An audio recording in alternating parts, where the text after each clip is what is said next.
This episode of We Are Libertarians is brought to you by Audible.com. Enjoy one free audiobook courtesy of We Are Libertarians. Choose from more than 100,000 audiobook titles, including works by Ron Paul, Walter Block, Murray Rothbard, and the Cato Institute. Audible.com also has audio of radio and TV programs and audio versions of magazines and newspapers. You can get the Audible app on any mobile device or download the audio to your computer. Go to audibletrial.com/WAL or head to WeareLibertarians.com and find the link to get one free month of Audible today.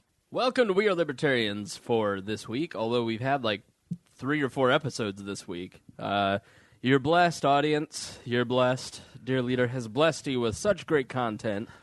I am your host, Chris Spangle. To my right, as always, is Greg Lenz. Chris, how are you, buddy? I'm doing great. Why are you so much louder than I am? That's not how this is supposed to work. No, I'm supposed to be muted. Right. You're supposed to be much quieter than I am. I sound very alpha. And then to the new, this guy has just been inviting himself on the show lately. Have you noticed that, Greg? He's kind of like a barnacle. Like, he attached himself, and we've tried our damnedest. We've scrubbed the deck, the hull, everything. A barnacle of freedom. It is Brett Bittner. How's it going, guys? Good to see you, buddy. Good. I appreciate the intro. Thank you so much. And I actually feel a bit bad because Brett and I hung out last night at Liberty and Chill, and we're discussing your recent bullying of Brett and, the continual onslaught. I mean, I'm going to be honest, Brett. I went back and listened to that podcast on homeschooling where I called you special, and you learned at your own pace. I never have laughed harder at myself in my life. I know you didn't like it, but I thought I was hilarious. I understand that you're the only one that thought that you were hilarious, though, from what I've heard. Well, I don't care. I don't do this podcast for other people. I do it for me. I'm a millennial, and they deserve my opinions. Right. Well, I'm going to request a safe space today. Listen, if you were a fan of my bullying of Brett Bittner, then tweet me at Chris Spangle or at We Are Libertarians. We are the letter R Libertarians. And tell Brett Bittner, which is at Brett Bittner. Yes, sir. That, listen, you're not a fan of his Kentucky waterfall and learning at his own pace. You get in line. You get bullied if he wants. This is his podcast. Come on, rise up, people. Rise up. Rise up for bullying. Just like anything else, it's a tool that can be, appropriately applied given the right circumstances. Exactly right. Had to teach him a lesson. I don't know what that lesson was. Yeah, I'm still not sure what that lesson was. His girlfriend, listened to the podcast and turned it off, immediately. Did she? Yeah. Yeah, well, she hasn't made it through the whole show. Is that why she's not here today? No, she had to sleep. It's with her schedule, the later start made it so that she couldn't participate. I am having another ginger beer, though, so 10 minutes. Lucky me. 10 minutes from now, Bittner. Get ready. He's feeling his oats, and then your cat has... Here comes my muscle. Yeah, he has no interest in our show. No, Mittens is only here to annoy Brett's allergies. Yep. Oh, yeah, I forgot about that. That's the thing, I love my cats, but I hate that people have cat allergies because I feel so terrible when people come over and do the podcast and, they leave and Brett is just dying. Amir, the time he was here, his whole face was swollen and red. It was awful. I still think he was allergic to all the white people. Yeah. Well, he was allergic to the Midwestern. Yeah, the non-Sharia environment of my apartment. Yes. He was hoping for some fatwa and chill. Yeah. So. Well, the good news is I did take some allergy medicine before I came, as I did last time or the time before. So I think I'll be all right. All right, good. Yeah, I really should have Claritin on hand or something just to be a good guest. Be helpful. I have this air purifier, if you can hear it in the background, and I ran that all day yesterday, so hopefully that helped. I vacuumed. I didn't get around to doing the thing that probably would have helped the most, which was lint rolling or washing this tablecloth, but that's okay. It's pretty clean. Yeah, it's all right. There's one end that the cats love to Luckily, that's right where I am. Right. Brett is sitting at ground zero of the cat dander. So this is this very special episode. On a very special episode of We Are Libertarians, Chris Spangle, Greg Lenz, and Brett Bittner examine Making of a Murderer. And we're going to get to the bottom of whether or not they made that murder or not. Sorry, that was an Emily joke. I had to steal that from her. It's so much funnier when she does it. Sorry, everybody. She's just so much funnier. She is. Oh, it is. I told her last night it pisses me off how much funnier my girlfriend is than I. Like, we both wrote the same, like, concept on a status. I wrote it out, and then she rewrote it, and it was like, it was funny. So, with all the Amy Schumer stuff happening, who stole it from whom? Oh, I steal material from her all the time. So she's just an original. That's all right. I'm gonna steal one from Greg last night and just talk about how you outkicked your coverage on the comedy vein here with her. Yeah, you guys don't match. I know. Yeah, like at Christmas, my dad goes, "Who's funnier?" And at the same time, we both said her. Like, and she said me, and I said, "You didn't have to say it with such enthusiasm. At least like." Benefit my ego with at least Chris comedy's at his own pace. It's true. Yeah, it sucks because like Jeff Fibbert of the Jeff Fibbert also podcast, funnier than Chris, much funnier, hilarious. Yeah, I mean he is just anytime he and Emily open their mouth, they just make me laugh. And unfortunately, those are the two people I spend the most time with. So I feel like I feel like a little comedy Brett Bittner. Had to be some way to turn it around on Brett. There you go. That's right. So, yes, we're going to talk about Making a Murderer today. This is a special episode. I will say that I have watched 7.5 of the 10 episodes. But if you have not seen Making of a Murderer, you should know that this is going to be full of spoilers. Yeah, just turn it off now. We're going to talk about it in depth because... You know, I think as a libertarian, you watch this and you go, "Yeah, the government's fucked up." That's what we've been saying. So we're gonna dive into it, and because it's become a kind of a cultural phenomenon, and we want people to connect the libertarian dots on this cultural, this little bit of cultural activism that's been taking place. So I swear to God, we want to connect our line of thinking and break it down from a libertarian perspective. You know, we do that with the news, but this is kind of it's just caught on. Why do you think that Making of a Murderer has caught on? And if you don't know, it's on Netflix. It's 10 episodes, and it's about Stephen Avery, this guy who was wrongfully convicted of raping someone, was freed by DNA evidence 18 years later, sued the county in which he lived, was granted some money, and then had $36 million. Yeah, and then had No. He settled for $400,000, right? Because the original suit, right? And then so he settled for $400,000, which he spent on lawyers defending against a murder charge. And then the bulk of Making of a Murderer is about the trial that goes on and breaking that down and showing what a real trial is like in this country. So that is the brief Wikipedia view of Making of a Murderer. So it's listen. You can listen. I don't think there's going to be spoilers. Absolutely. I plan to spoil every part of it. I don't feel like you. So you can come back and listen to this episode if you haven't seen it. But I also don't think that it's one of those things that. I think if you listen to our podcast, it may not make sense to you what we're talking about. We're going to do our best to kind of give you context to kind of keep you engaged. But we're also going to talk about criminal justice, the media, and the role of documentaries, I think, in our society. So there will be some benefit to you if you've not seen it yet or don't plan to watch it. So this is sort of a different episode where you have to have you don't have to have seen a debate to engage with what we're talking about. But so yeah, this was Brett's idea actually.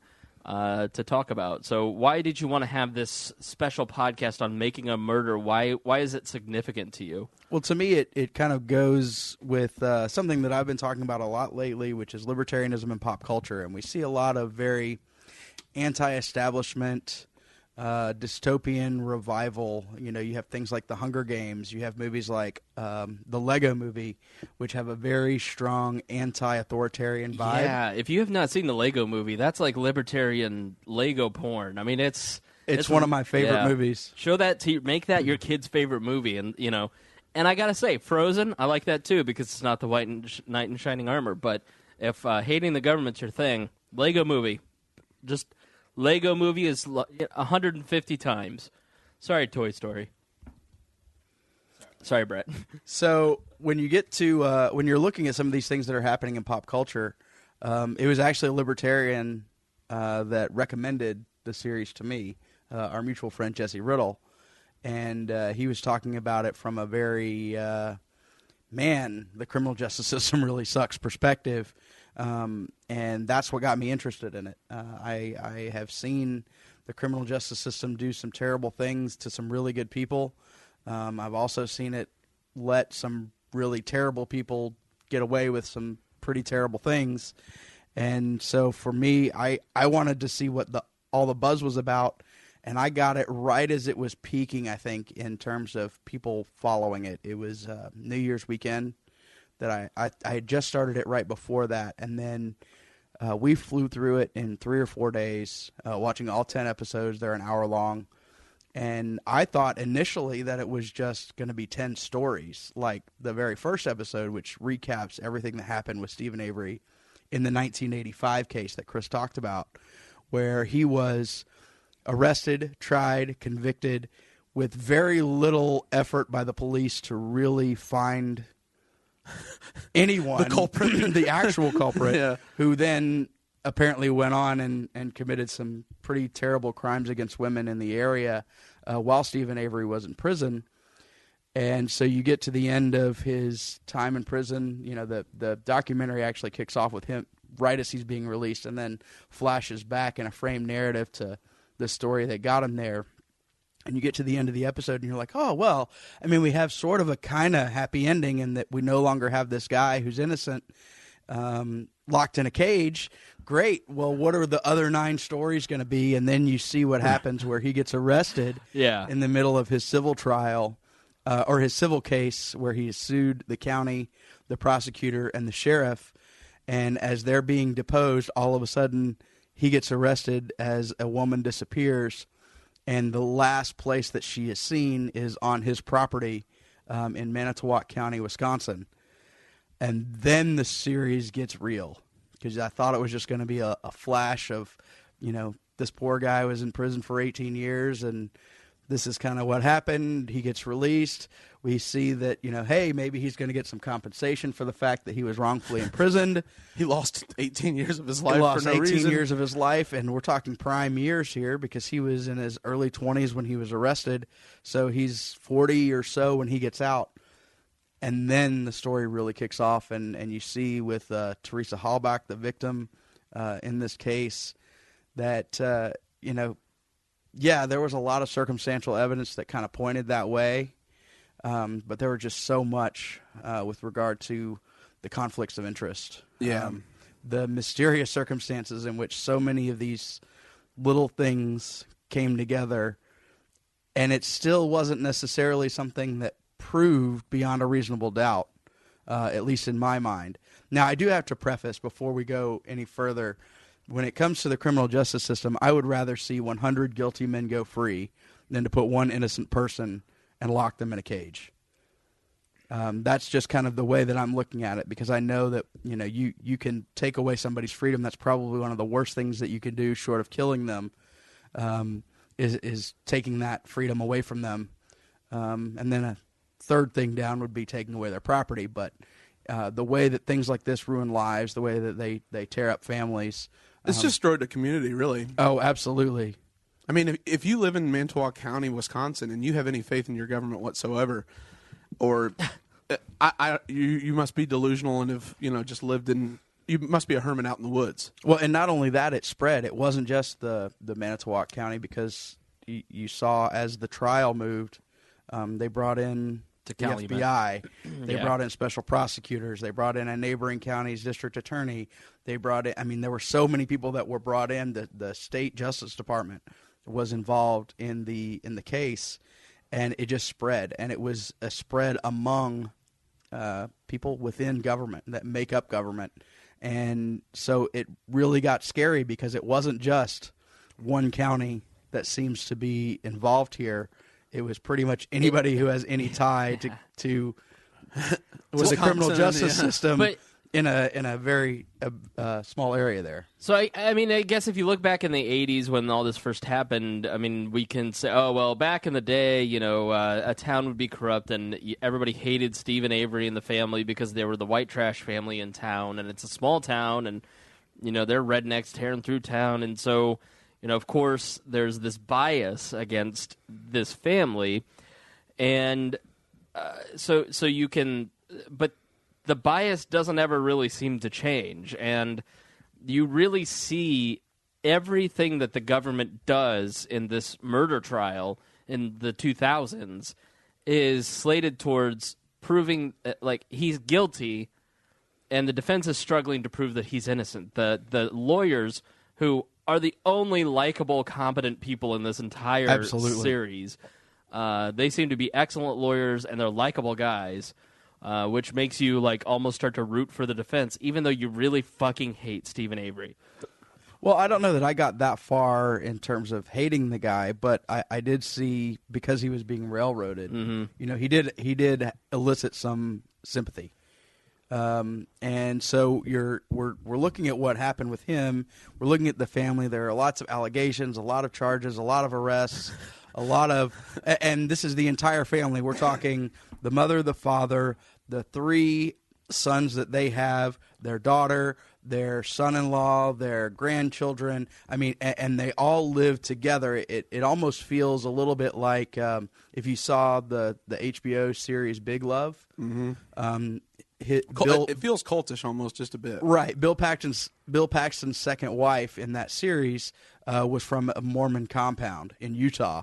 And when you go to the compound and you see kind of what's happening where everybody's related in some way, and there's a lot of intermarriage and a lot of very interesting paths about how people are related to one another and whether they should be related to one another and how things happen in their world. You see a lot of that here as well. Right. Gesundheit. Thank you. Yeah, I mean the absolute. There's so much in this that I can't believe so much is coincidence. I mean, I just was watching this and I thought, oh my God, and especially after you sent me a bunch of links, because you're the one that turned this on to me. And I wasn't even aware of this, because I usually avoid anything cop or police related. Or True crime. I mean, I've seen it before. I know the government sucks, but this just really presented it in a way that was intellectually challenging too. Right. Yeah, because it's you- not like he's a perfect character. Oh, absolutely Yeah. not. Very And flawed. he has circumstantial evidence that presented in the right narrative makes him what a bastard. And I'm not necessarily convinced of his innocence or guilt. My real issues came to be the process, the fact that there were so many conflicts of interest that were not recognized and were not honored, especially when it comes to the Manitowoc County Sheriff's Department and their investigation. I mean, he was literally in the middle of a civil trial, suing them for a wrongful conviction. They're being deposed, and they actually canceled 2 depositions of the 2 key people within the Manitowoc County Sheriff's Department. They had to cancel their depositions because Stephen Avery had been arrested for the murder of Teresa Halbach. Mm-hmm. So you have the Sheriff's Department that's heavily involved in the investigation that they have absolutely no business participating in. Right. You also have people that were involved in Stephen Avery's incarceration the first time that were prison guards or guards at the county jail from his first incarceration that are now investigating him a second time. You have somebody who took a statement that during his first incarceration and buried it because he believed in the guilt of Avery, or that's the way that the documentary leads you to believe. And then you also have so many unorthodox police procedures where you have multiple searches of someone's property where they're not allowed to be present. They're literally sent away so that the police have a full basically have carte blanche on the property, and there's nobody there to even supervise what's happening, especially when you consider the conflicts of interest. Yeah, there should have been a monitor of procedure I mean... Well, and you would think that with basically when the sheriff's department the Montauk Sheriff's Department was told, hey, you guys don't need to be involved in this, and they brought in special investigators and they brought in other people, they still were involved. You had Lieutenant Link, who was a very big piece of the investigation, and he literally had no reason to be involved. Right. Yeah, even once they moved it to Calumet County to, try and do what they could to offset the bias of the public against Stephen Avery, Manitowoc County, was very heavily involved. So let's start at the beginning. Okay, let's kind of roll it back now, and start with the original 1985 conviction. So we talked about how he was part of the family that was... They're the black sheep of the community. Right. It's clear that people aren't really excited about these folks. They kind of keep to themselves. They run an auto salvage yard. Right. They essentially have a little compound. They aren't exactly building a giant mansion there. They're no respect for authority. RVs and so it kind of gives you that cast off part of the county. And he was really convicted, and it shows in the original trial in 1985. When you take a look at how the judge, the prosecutor, the public defender, the police, they all play for the same team because their paycheck is coming from the same place. Mm-hmm. They all have to work with one another going forward because they all know that they're going to have future cases where the police and the judge and the prosecuting attorney and probably the public defender are going to be involved. So you can't really it's the reason that a lot of attorneys don't run for things like district attorney or judge, because if they lose, they realize that their livelihood is put at stake because they're not going to win. There are going to be people that don't want to use them because they are afraid of a bias against them. Well, like even Judge Fox, like he was prior to that. What was his role? He was the defense attorney. Yeah, I believe so. For was it Tittich? No. That's later on. We're still on the first. Oh, but he was the defense attorney for a key player that was never allowed to be submitted.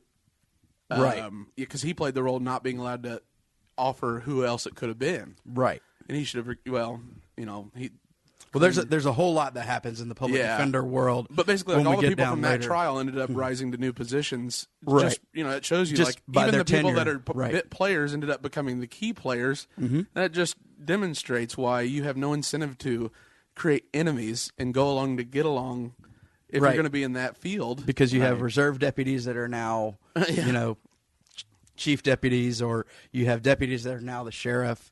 You have people that were just regular attorneys that are now judges and prosecutors, and it's a very small community in terms of the number of people, and so there aren't a whole lot of choices about who can perform these roles. So it's just the natural ascension that happens in a small town. Small town. No, that happens everywhere. I mean, if I followed Indianapolis politics for 10 years, and people that were when I was a reporter were just sort of low-level deputies are now almost police commissioner. I mean, it's just like any business. The longer you're with a business, the more you rise up. But the nature of government is that it is a bureaucracy, and so people and a monopoly. Yeah, and so people who rise up. I mean, if you've seen The Wire, this illustrates this perfectly. Mm-hmm. At the end of the series, one of the most incompetent people is made police deputy or police commissioner, not because he was the best choice. The best choice was dismissed. He was made police commissioner because he was the most willing to uphold the status quo, the way things are done. And so you see that in every government level. And so really I'll tell you what you see in this documentary in terms of the government cooperation amongst the various criminal justice groups happens all the time. And it happens with reporters too. I remember saying something on the morning show when I was with Abdul as an intern in this 2000. This was probably I was filling in one day. So it was a couple years that I'd been there. And he goes, I say something kind of a little bit inflammatory, not untrue, but definitely a harsh opinion about a local government official. from the Democratic side, and we were more right-leaning, being a talk radio show. And we get off the air, and he goes, listen, it is okay for you to have your opinions. You probably shouldn't share your opinions on the air, because he was right. They were stupid at that time. And he goes, you just can't say those sorts of things because we have to work with these people. So you can't go out and criticize the left and the right and criticize all these people, because then you have to go and interview them and stand before them, and then you're on the air bad-mouthing them. It doesn't work like that. You're not going to get access, and if you need access, you need to be polite and you need to not share strong opinions. Now, Abdul has found his way in terms of criticizing elected officials and saying what needs to be said while maintaining a friendly relationship with people, because people ultimately get that politics is just a game. But that illustrated to me the fact that there isn't a true free and independent press, because you can't do the business of journalism if you don't have a good working relationship and good personal relationship with politicians. Because Indianapolis is the 12th largest city. So we're not talking, we have 2 million people in the metro area, 1 million people in the city of Indianapolis. We're not talking small-town politics. But it's easy enough to get to know the 400 people, 500 people in town that run the state and city government if you just show up to stuff. So this is how government works. This is how politics works. Anybody who works in this environment of journalism, criminal justice, lawyers, police, judges, and anybody in that sphere all get to know each other. They all don't go after each other, and they're afraid to really be courageous and speak out. So, you saw the judge, I think, in the beginning in the 1985 trial, be very anti-Stephen Avery. Yes. He was not the picture of clean justice. He was a picture of a person who, well, we've got our guy, let's clear this. And so often I see in the criminal justice system today here in Indianapolis, it's not about figuring out the truth and getting what's right passed. It's about getting this off the docket and moving it on because of the big caseload they have. I've always thought, the criminal justice system is an assembly line where it should be quality control, an inspection, and it's just become a state subsidized for-profit business, or I guess state optimized. Well, we have operation, and it's, well, how can we do this efficiently? Well, when everybody when you've aligned all the incentives, and even though the ideal is blind justice, it's people, and people can wreck any system, and clearly they have. Well, and when it comes to the assembly line and clearing their caseloads and all of that, a lot of that goes back to the legislators that continued to write laws to criminalize behavior that, there are a lot of crimes, and I used air quotes there, where there is literally no victim. Yeah. But we're locking people in a cage the where victim's a taxpayer. Exactly. They've not harmed anybody's life. They've not harmed anybody's liberty. They've not harmed anybody's property, but we're still locking them in a cage, and we're tying up resources that could be used for real, actual crimes, like the original case in 1985, or the second case, where the trial took place in 2007, where the victim never really receives justice. The victim's family never really receives justice, and basically what I saw and what it really exemplified for me is seeing the idea that it isn't so much about justice, but it's more about making somebody responsible for what happened and not really caring if they did it. It's just that we made somebody the person who was responsible for what happened, and then the job is done and we all get to walk away and we're slapping each other on the back and we go grab a beer after the fact. But justice isn't served. No, it's about giving the community closure. Exactly. There's so much focus on the closure. Yeah, and so it's now we can move on. And now there's closure. We've identified a culprit. We've convicted him. People don't need to worry. Yeah. Everybody's safe now. There's no need for public disorder. And that's all a farce. That should never be a consideration. In fact, it's the only consideration. Right. So in the first case, we saw that there were questions that were raised in the trial, but we're talking about, again, a public defender a pretty high-profile case. The police have pretty much decided that they know who it is, and they're all working together with one another. Oh, and by the way, the Averys, Stephen specifically, has really ticked off somebody who works in the sheriff's department right before he's arrested for the 1985 case. And so there was an element of a vendetta against him. Oh, yeah. And that played into it, but it wasn't the comedy of errors that the documentary portrays the second trial to be when it comes to all of the things that shouldn't have happened. The first trial, of course, is contained entirely within the first episode, so you're not necessarily getting to see the in-depth view that we did of the 2007 trial, which took place over, I believe, 6 episodes in the series, episodes 3 through 8, I believe. Yeah, 8. So for the very first one, they ignored another suspect because they already had Avery in custody. They collected evidence that they may or may not have contaminated. They didn't really have the ability to, at the time, run a lot of the DNA tests that we are able to do today, and they didn't pursue running those tests anyway. Yeah, and in the 85 case, I mean, the prosecutor never followed up on the pleas of the women that worked in the prosecutor's office saying, this doesn't sound like Avery, this sounds exactly like this other guy, who ended up being arrested on DNA evidence 18 years later. Had there not been had there just not Run been, along, hun. This is men's work, right? Yeah. Right. Had there not just been this narrow, obtuse focus on Stephen Avery, it would, it's mind-boggling. So he's convicted, as I imagine many of us in that situation probably would have been as well, because he didn't have the means to really defend himself. He didn't have the team that he does in the second trial. And so he goes to prison, and he's filing appeal after appeal. He exhausts almost everything until the Wisconsin Innocence Project gets involved, and they are really pushing for using DNA evidence just to examine what happened, because I believe it was the victim's rape kit was never examined for DNA evidence, if I recall correctly. Yeah. It's been a month since I've seen the first episode, and that was a very quick view of that trial. And so they bring it out and they say, hey, look, you guys haven't even really run anything here.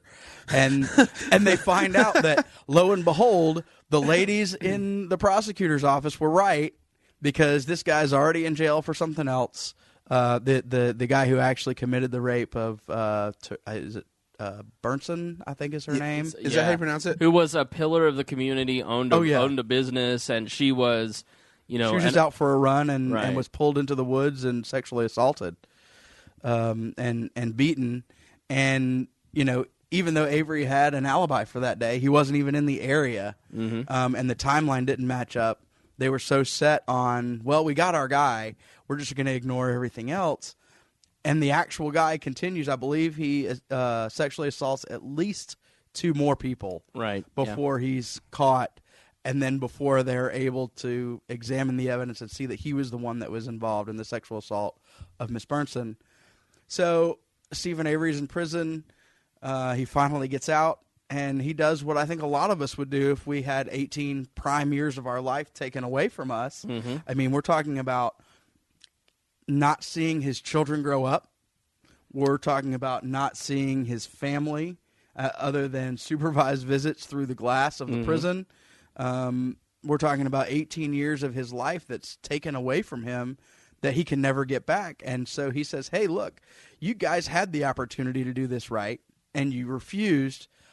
I'm going to take, the steps that I can, because I don't believe that Wisconsin is a state that has the automatic compensation for the wrongfully convicted. Yeah. And so he sued for compensation, and he valued that at a very high dollar figure.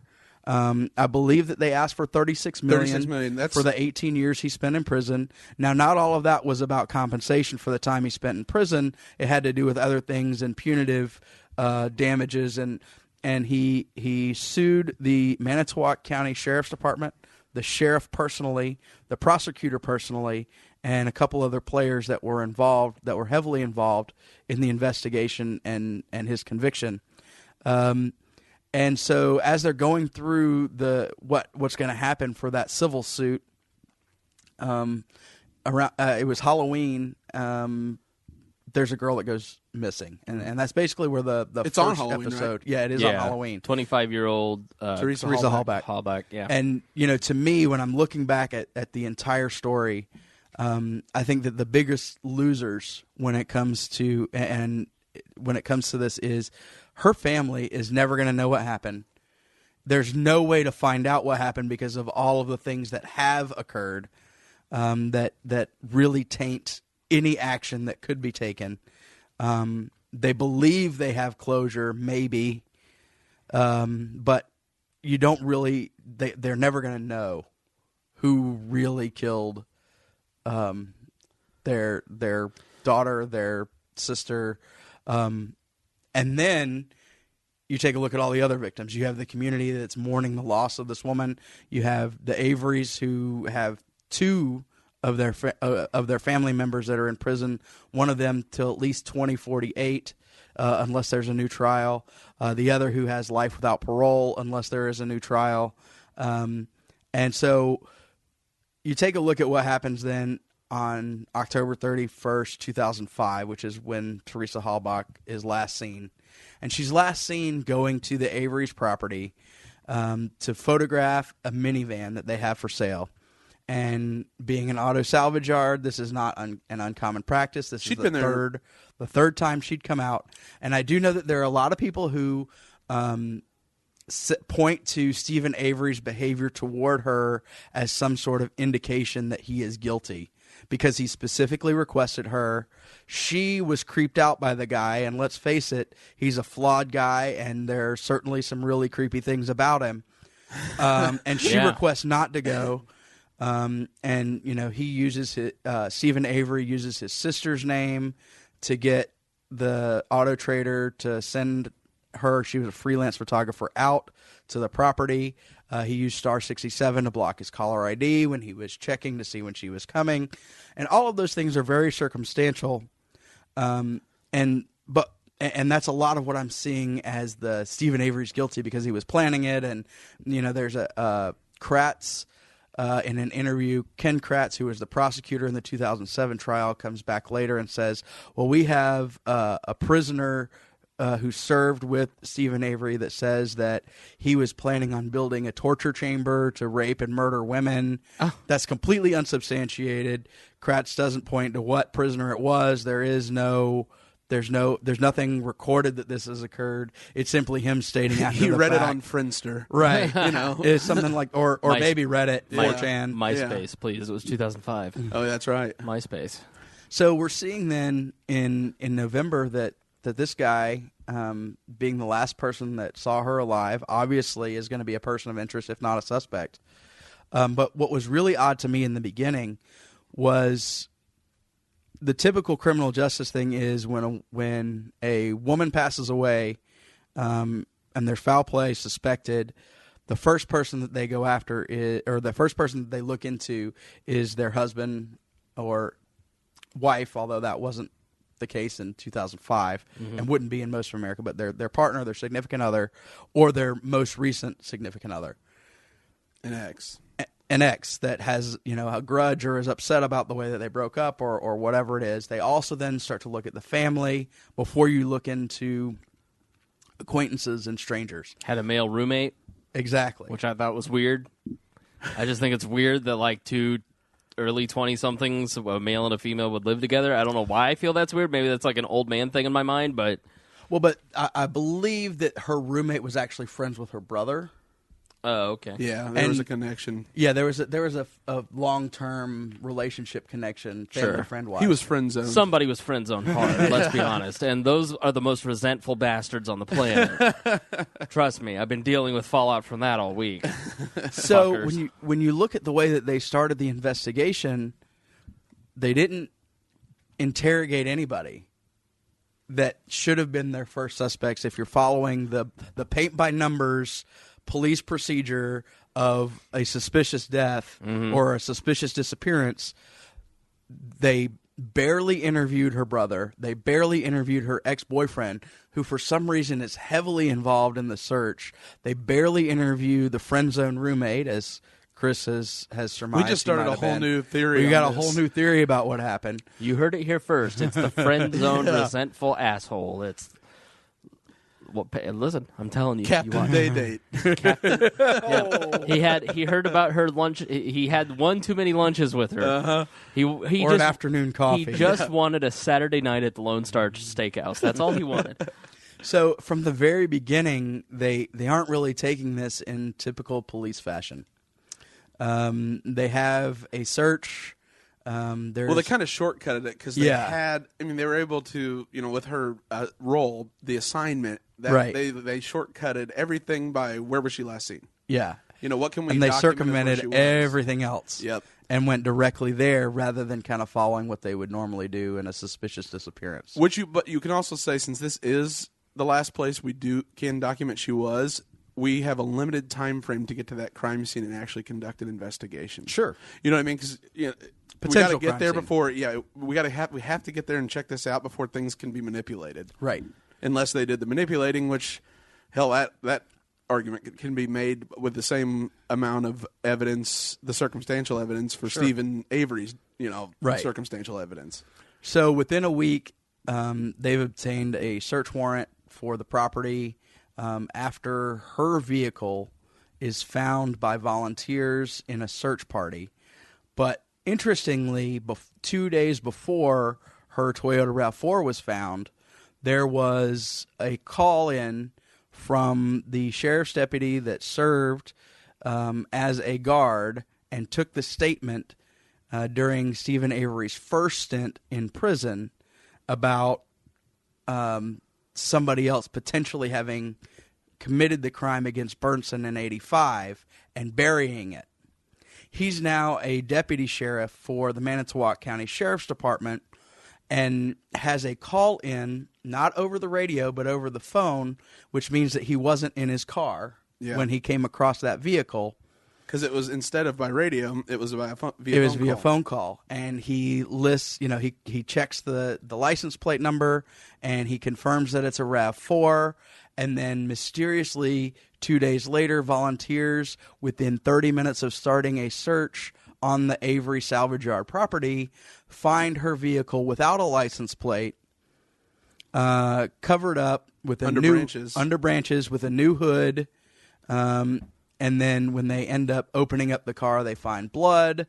They find there's a lot of DNA sweat under the. There's DNA sweat from. Well, they think that's contested too, whether it could even be sweat. Right. So and wasn't the blood like small smudges? Well, there were multiple areas. There was in a passenger right rear wheel well. When you open the door, the metal part there was some blood that was tested, and it was shown to be Stephen Avery's. There was blood near the where you put the key into the ignition that was shown to be Stephen Avery's. Right.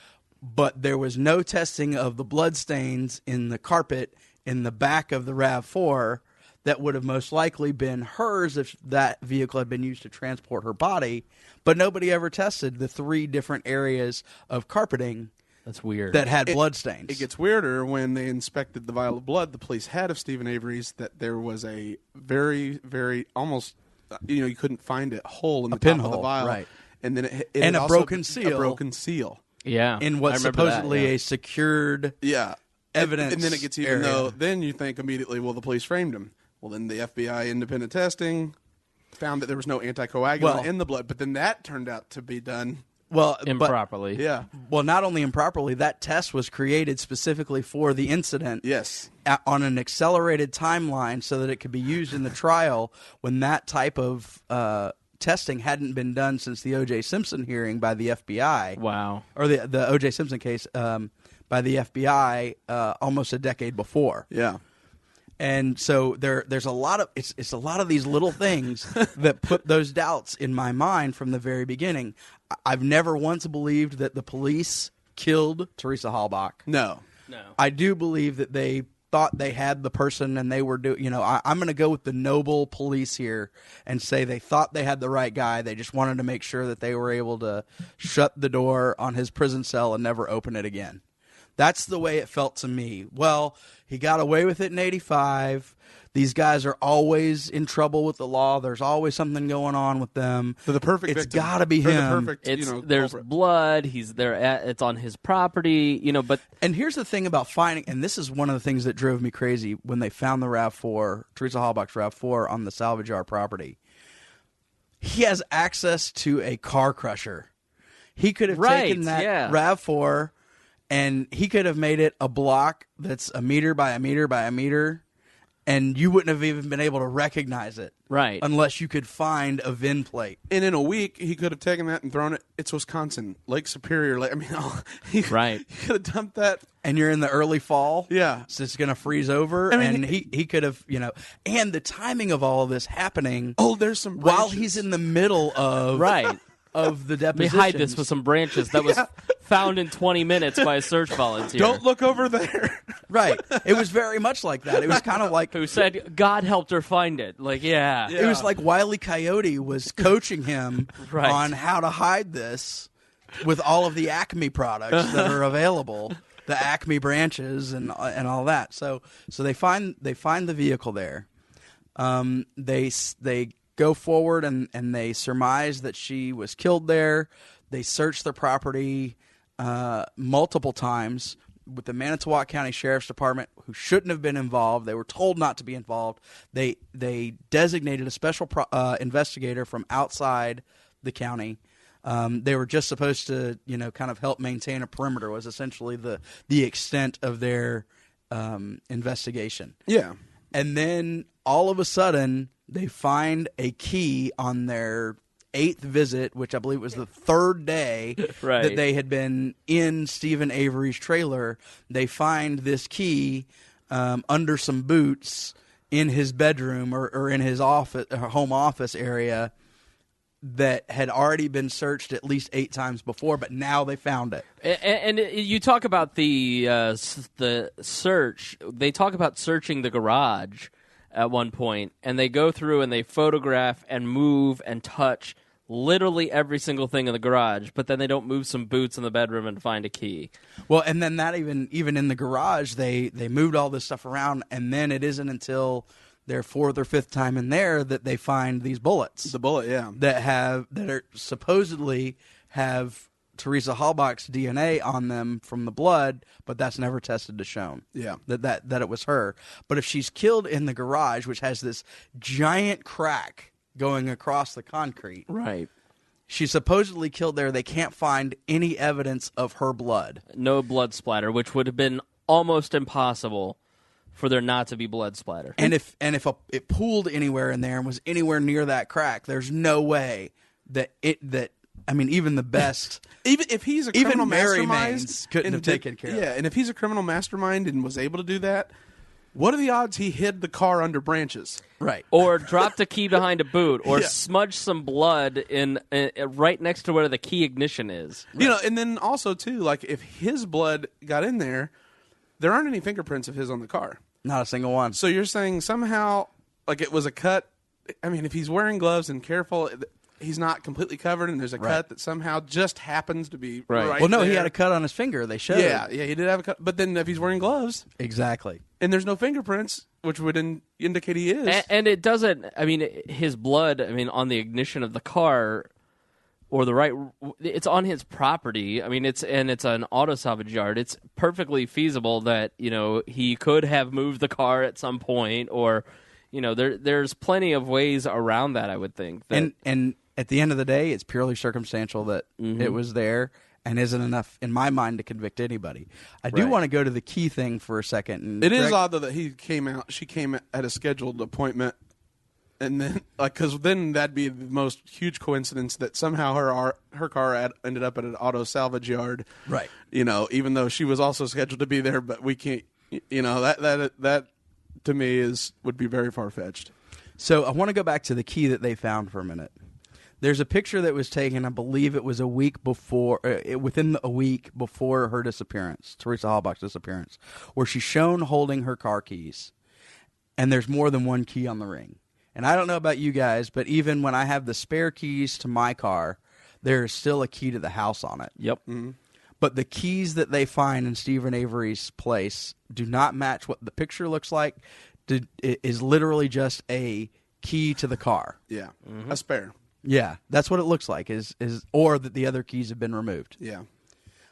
So during the course of their investigation, they find in a burn pit that is right behind Stephen Avery's trailer, they find bone fragments that they tie to Teresa Halbach. In a burned barrel near his sister's residence on the property, they find evidence of bone fragments that had been burned.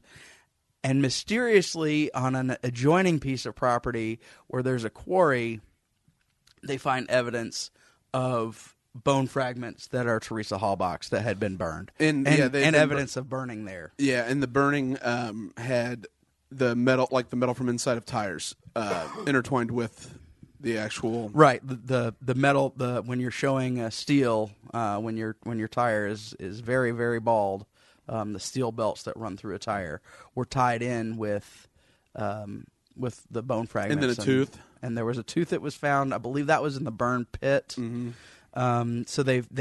So at this point they've set their narrative to be that he killed her and burned her body on his property, and that's what they take him in for. They charge him with three things. They charge him for the homicide, they charge him for dismembering a body, and they charge him for illegal possession of a firearm by a felon, which I think is kind of interesting. If he was exonerated, how he could be a felon, but there may be something in the criminal history that I may have missed where he was already a felon beforehand. Yeah, all my knowledge of his criminal history starts in 1985. Right, that's where mine starts as well. So there could have been something. He was in his 20s. That's 22, 23 years or whatever, that he could have had some sort of criminal past that led to him to be already labeled a convicted felon and ineligible to have a firearm. But they didn't take a firearm. No, who tried to sell the firearm? Okay. So that we'll get to that later because that comes into my theory about what actually happens. Do what actually happens, the actual time frame of it, and then we'll talk about some alternative scenarios which seem more plausible. So they have Stephen Avery in prison or in jail awaiting the completion of their investigation. He's held without or has a really high bond in his civil suit. Now which is crazy to me that he is held with like this huge bond and that he is treated as if he is a serial criminal. Well, and a flight risk that's going to have a passport, and he's just going to one day show up in Tahiti, and he's going to be out there drinking, he's going to be drinking umbrella drinks. It just exposes their bias against him in the way that they just handled the arrest. Right. And what was the timeline in the way that he's arrested? So, like, some sheriff calls and says, "Do we have Stephen Avery in custody?" Before, like, the body's even been discovered. Well, no, they had already found the body, or fragments of the bone. They never really talk about it being the body, but they do talk about via radio at some point. Well, we've already arrested Avery, right? Before they even have an arrest warrant for him, I believe. Okay. Yeah, I found a lot of this, once you get into the trial, kind of hard to follow. Because it's not done chronologically in the storyline, in the way that it's edited, nor is it done chronologically in the way it was laid out in the trial. Yeah. Because each episode features, in the documentary series, features a specific aspect. You focus on the blood that they find that has had the seal broken from the evidence room. That's the big reveal, I believe, at the end of episode 2. Mm-hmm. And that leads you into all of the stuff all of the circumstantial evidence that they end up finding in episode 3 that's unveiled in court. But those aren't like we said. Yeah, see, I didn't which even... was a disservice, Right. quite frankly. And yeah, because I thought it was chronological. Like, I'm on episode 7, and I didn't even realize what you just said. Like, No. there's a lot of stuff that you're saying that I just didn't... There are times where you see the prosecution's case and you see the defense's witnesses, and they're intertwined in the same episode. Yeah. The opening statements, there are pieces of that throughout the trial. The closing statements, there are pieces throughout the trial or throughout the series. So it's not really shot in a way that's easy to follow from a chronological perspective, but is really easy to make you binge watch the series. Yeah. Right. Yeah, they could have done, and the filmmakers could have done a little bit more to help the audience. I mean, because if you watch TV like I watch TV, I don't just sit down and like watch TV. Like, I watch TV and I play on my phone, or I read, or I cook. Right. Or it's a like, passive activity Exactly. until you're zoned in. right. And Right. I but they were focusing on trying to make you zoned in. but That's I the just thing. didn't. And I they just did. didn't. It's not compelling enough to me to zone in, I guess. It's not like. I mean, The Wire is the greatest TV show of all time, and my attention span doesn't command me to zone in. Right. So yeah, I didn't even realize that you just said that. So from a documentary making perspective, I felt there could have been a little more to help the audience to kind of set that up. But then we'd never be talking about it. Right. Yeah, maybe. Or, I mean, most likely, because, if you did a cut and dry presentation of the facts, It would be very boring. Well, Wouldn't- that's not what I'm saying, but like at the beginning, hey, we're going to look at give this a- piece, yeah. or we're going to look at this piece, at least maybe a narrator of some sort to kind of help the audience, guide them along. I mean, they're to be commended for such hard work and doing so well, and over such a long time period. and too. making a Right. product that is compelling and people want to watch enough that we're doing a podcast about it when we've never done anything like this. But there could have been things that they could have done like that to kind of help the passive viewer or the unintelligent viewer or the somewhat interested viewer like myself. I could be all three, and I would have gotten it. Definitely a the little second viewer, I think. bit more. Yeah. So shut up, Brett. So I watch at my own pace. there you go. So you get the you're getting the story. All of this evidence is collected when no one from the Avery family is there on the property. Not any of the brothers, not the parents, not Stephen, not his sister, not his sister's boyfriend, not his girlfriend, who actually happens to be in and out of jail through a lot of this. And by his, I mean Stephen Avery's girlfriend. Neither one of his nephews were there on the property. His niece was not on the property. They were at another piece of property that the family owned altogether. Right. And all of this happens over several days, and there's nobody watching what happens. Now, there are a lot of really small details that I'm sure that I'm omitting when it comes to the investigation. But essentially, they've kind of figured, they've found their narrative. Right. They found their guy, they found their narrative, and they're putting everything on Avery. They don't even talk about some of the things that are brought up later in their initial narrative. And then there's a huge passage of time of like 2.5 months where nothing happens with regard to the investigation other than Avery being in jail. And at the end of February of 2006, all of a sudden there's a tremendous amount of interest by the investigators in Stephen Avery's nephew, Brendan Dassey. Yeah. At the end of February, the investigators pull him from class and talk to him for 3 hours at his high school. We never see any footage of that. Mm-hmm. But on, I believe it's March 1st or March 2nd, they take him from class again, take him to the police or to the sheriff's department. They interrogate him for, I think it was 6 hours. Yeah. Where they're kind of laying out what happened. And if you don't know about Brendan Dassey, he's a little developmentally slow.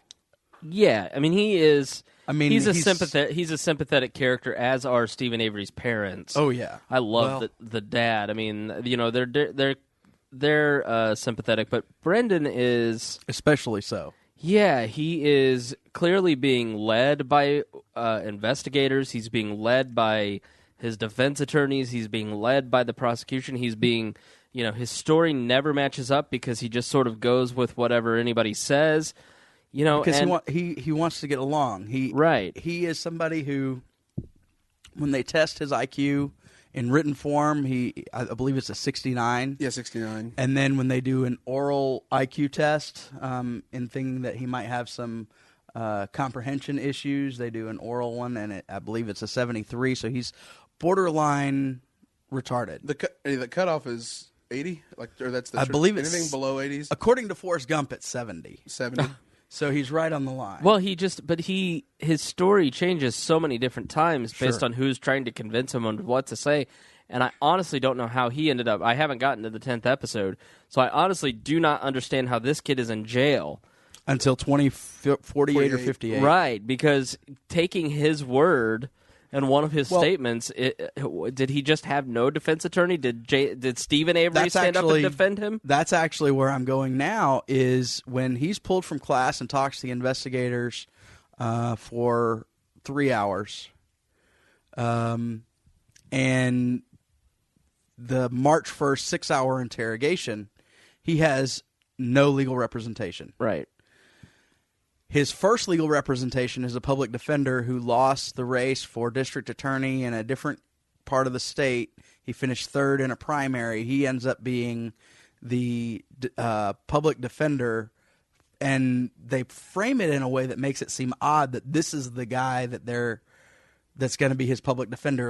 And they kind of allude to the fact that maybe he was promised something to do a poor job defending him. In the series. That's the way it comes across to me. Yeah, I didn't pick up on that. I found him to be competent. Well, no. The very first one that they get rid of. Oh, okay. Because they end up getting rid of the very first public defender because he did a terrible job by allowing investigators to talk to Brendan after he's been arrested or while when he's being questioned.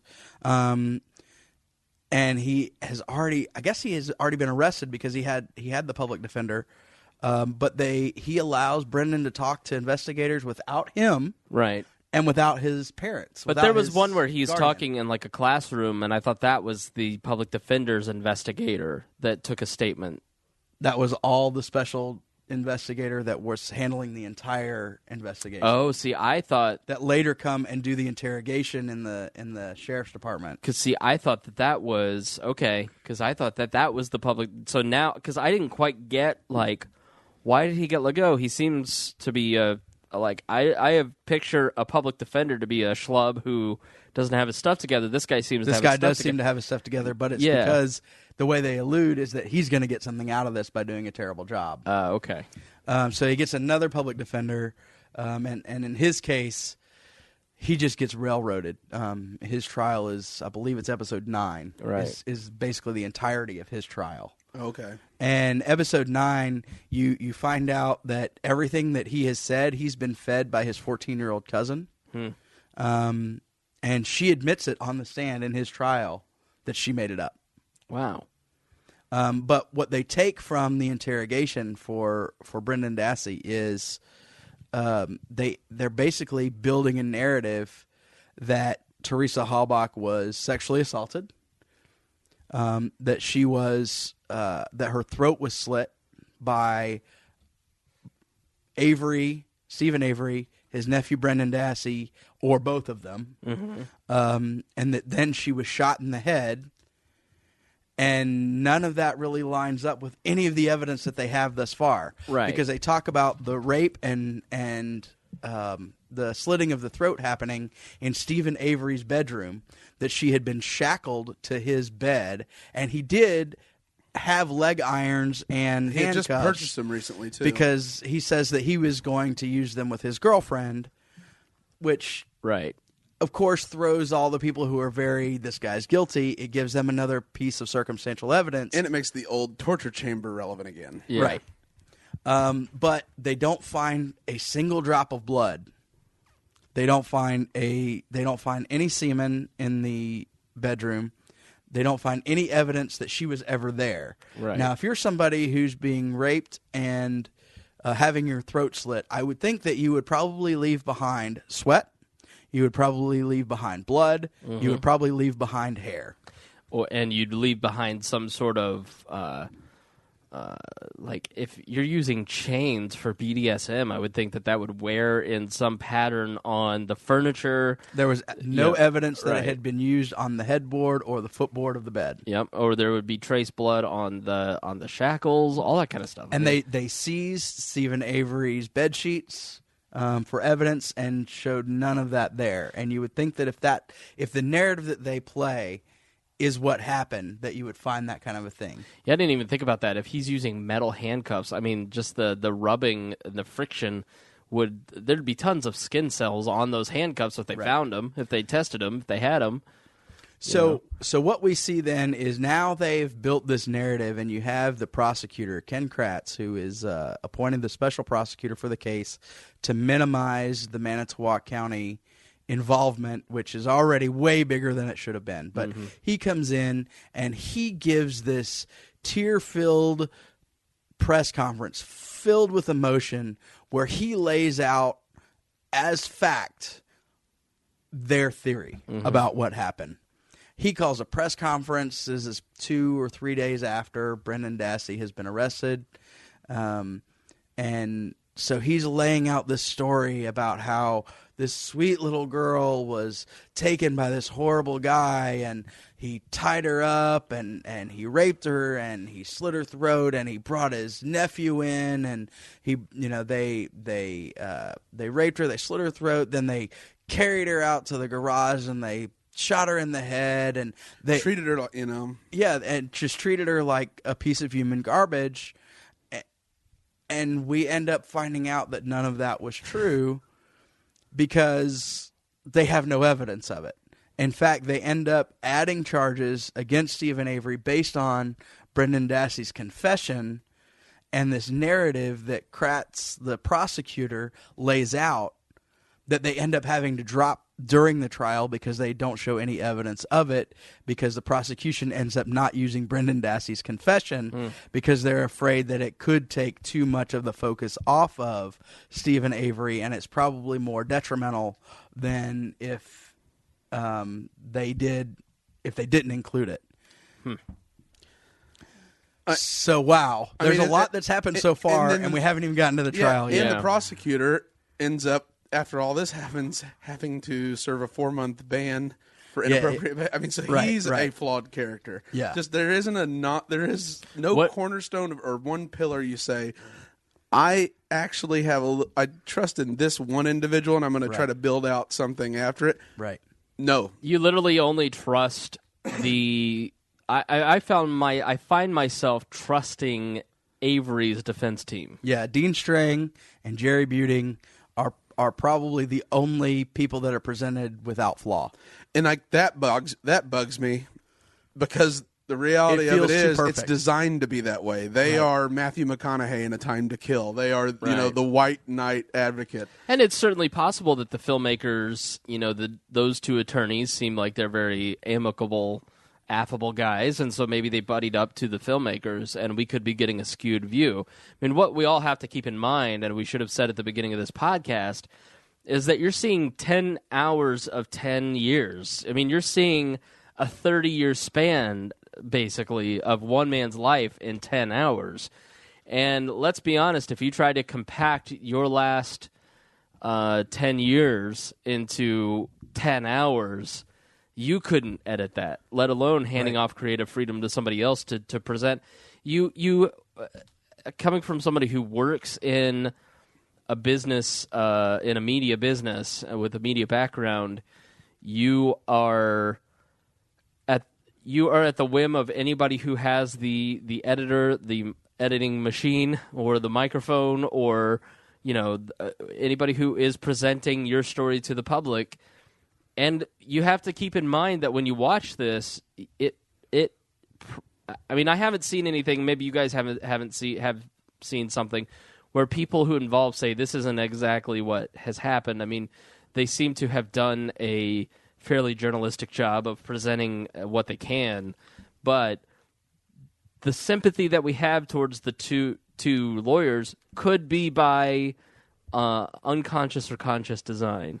But we're also seeing it from their perspective, so you kind of have to have them as the protagonist. Right, because they gave more access and spent more time with the filmmakers than this pervert attorney or this pervert actually, like prosecutor. Kratz, he talked to them. I mean, he sent them emails, and it was the what was it was an Italian name. Remember. He was the one that came out publicly and criticized it, saying they didn't. Well, no, this is a clear distortion of the facts, and then, when further pressed by a non-shill local media member, well, I haven't even seen it.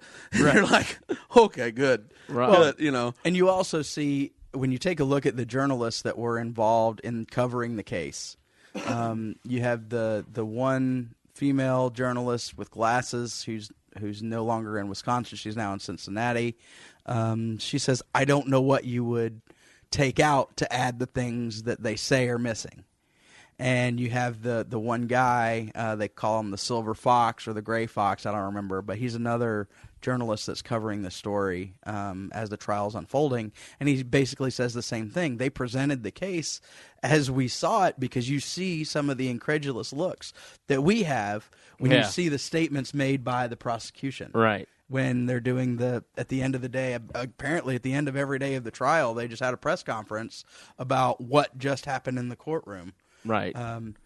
So we've kind of gotten everybody in jail. So we have Brendan in jail awaiting trial. We have Stephen Avery awaiting trial, and he needs the money for his legal defense. So he settles his $36 million lawsuit for $400,000. The county has to, as part of that agreement, does not have to admit any wrongdoing. Mm-hmm. They just write him a check. He immediately uses that check to retain Dean Strang and Jerry Buting, who were two well-known criminal defense attorneys. They had never worked together before, or if they had, they didn't allude to that in the series. But they become this dynamite duo. This is awesome powerhouse that's really bringing up a lot of questions that I saw in the case up to this point. They also are pretty hamstrung from the very beginning. One of the things that happens early on in some pretrial proceedings, they are told that they can't point to any other possible suspects. Because they can't prove motive? Because they can't prove third-party liability. Even though they can't prove motive for the actual person, exactly. Stephen Avery. Then they were also hamstrung by the family, because 4 of the potential suspects that they identified as people that they think could have done it were all related to the family in some way. Stephen Avery's 2 brothers, who nefarious characters, have terrible criminal histories, including sexual assault, domestic battery. I don't know choking and raping their own wife with a telephone cord. Right. So, and I don't know if any of that was convictions or if it was just charges. But they definitely have a checkered past. You also have Brendan Dassey's older brother, Bobby. Oh, is that not his dad? Well, we're getting there.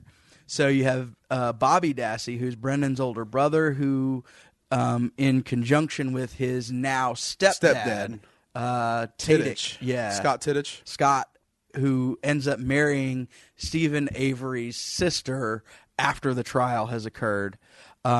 Both Bobby and Scott have this very weird corroboration of each other's alibis, that nobody is expecting for them to have alibis, but that they had gone bow hunting together. I thought they saw each other in crossing. Right, but they had seen each other in crossing, and they ended up going hunting together. But then that's that's in conflict with the school bus schedule that dropped Brendan and Bobby off. The school bus driver points out that it couldn't have happened in the way that Scott and Bobby are talking about things. And that casts a huge cloud of suspicion in my mind that these guys have planned out their corroborating each other's alibi. I'm going to have to stop you right there. Greg and I get together every evening and plan out our alibi just in case. So we never intend on committing a crime, but it's good to just have your alibi, and it's a fun comedy writing exercise. Well, yeah. I mean yesterday, for instance, Greg was at Holiday World having a free Coke, and I was doing charity work at Julian Center. Mm-hmm. Yep, I was helping. That's amazing because those two locations are very far apart. How did you see each other? Well, we were FaceTiming. FaceTiming. Okay, got it. Got it. BlackBerry's got that new FaceTiming feature. Yeah, Yep. got it. Okay. So you see that the school bus driver says, hey, that's not even possible. The timing of what they're talking about isn't possible. You have Scott, who tries to sell a .22 rifle, which is the same caliber weapon that is said to have fired the shots that killed Teresa Halbach, and the bullets the that bullet they find did have DNA of her on it. Right. And that was found in the garage on their fourth or fifth search of the garage. The 2 times before they found the key, right? Is it 2 times? No. It was the fourth or fifth time of the garage. It was the 8th visit into the trailer that they found the key. Yeah. But those aren't necessarily, I mean... Oh, yeah, that's they're right. 2 different buildings. Yeah. They're completely separate. So the timeline isn't real clear about what it is in relation to one another. That's what I always keep... I feel like when they searched both on the same trip and they never did... Well, they except may have, the first time. but I mean, the search took place over the course of like 10 days and multiple trips. So, all right, so you have all of this that's happened. Those are the 4 people that can't even be pointed to, but they're all going to, well, at least 2 of them are going to be used by the prosecution as witnesses to try to convict Stephen Avery and later on Brendan Dassey. But the defense is hamstrung and can't point to any of them. Basically, their case has to be that the police framed him or somebody else framed him, but they can't even point to who they believe the police within the police framed him because they can't prove motive for framing him, and they can't. What's the other hamstring that they have there? They can't. Or they don't have any evidence. Of anybody else trying to frame it. Right. So then you get into the trial. It's very clear throughout the course of those episodes that the judge is having none of the defense's theory and continues to keep them essentially hamstrung throughout the trial. Well, it changes it from the focus of the trial all on Stephen Avery, right, to giving the jury another or a likely scenario or narrative to craft. Right. After they've already had the prosecuting attorney lay out this narrative as fact, that he ends up having to say, oops, I was wrong. I'm going to just dismiss those charges that we added based on that narrative that doesn't actually exist. And which makes it even more amazing to me that now there's the juror that always believed Stephen Avery was framed and felt like she needed she couldn't not vote in a unanimous decision. And so the fact that they couldn't present so much any alternative, and she still felt that right. That should mean that it was. This just doesn't add up. Right. So you get into the trial, and each episode kind of exposes a doubt. Is the way that I looked at it during the trial days. You expose one doubt, whether it's the conflict of interest with the sheriff's department, whether it is sloppy police work, the introduction of or the timing with regard to the civil suit and the depositions, the players from the past that are now involved in the investigation, specifically Lieutenant Lank, who plays a huge part. He's the one that finds the key. He's the one that finds the bullet fragments in the garage. He was the one that was just deposed right before Teresa Halbach's disappearance, and essentially admits that they screwed up in 1985 by not looking at other suspects, and that they basically decided, well, we already have this guy, let's just put him away. We were wrong then, but we're not wrong now. Exactly. 22 years later, we're not wrong this time. We were wrong before, maybe. But he even comes out and says that he doesn't believe that they were wrong the first time. Yeah, even though Stephen Avery was exonerated by DNA evidence. Yeah, they never really accept the fact that they totally screwed Stephen Avery over. Right. They just operate as if his sentence was commuted. Right. So you go through the episodes, and it's just there's doubt raised after doubt raised after doubt raised, And then you get to, and we could probably do, another hour just covering the trial and all the things that come up. But I'm gonna skip ahead. And we're at an hour 20 now, so I'm gonna skip ahead to essentially the end of closing or the end of the trial. Stephen Avery decides not to take the stand in his own defense, which I think is probably a good idea. He's not exactly the brightest bulb. Or sympathetic in any way, shape, right. or form. He's very flawed, unsympathetic, not exactly a smart guy. No, and you hear those phone calls with him talking to various people, and you just are like... And he's an emotional roller coaster. Shut up.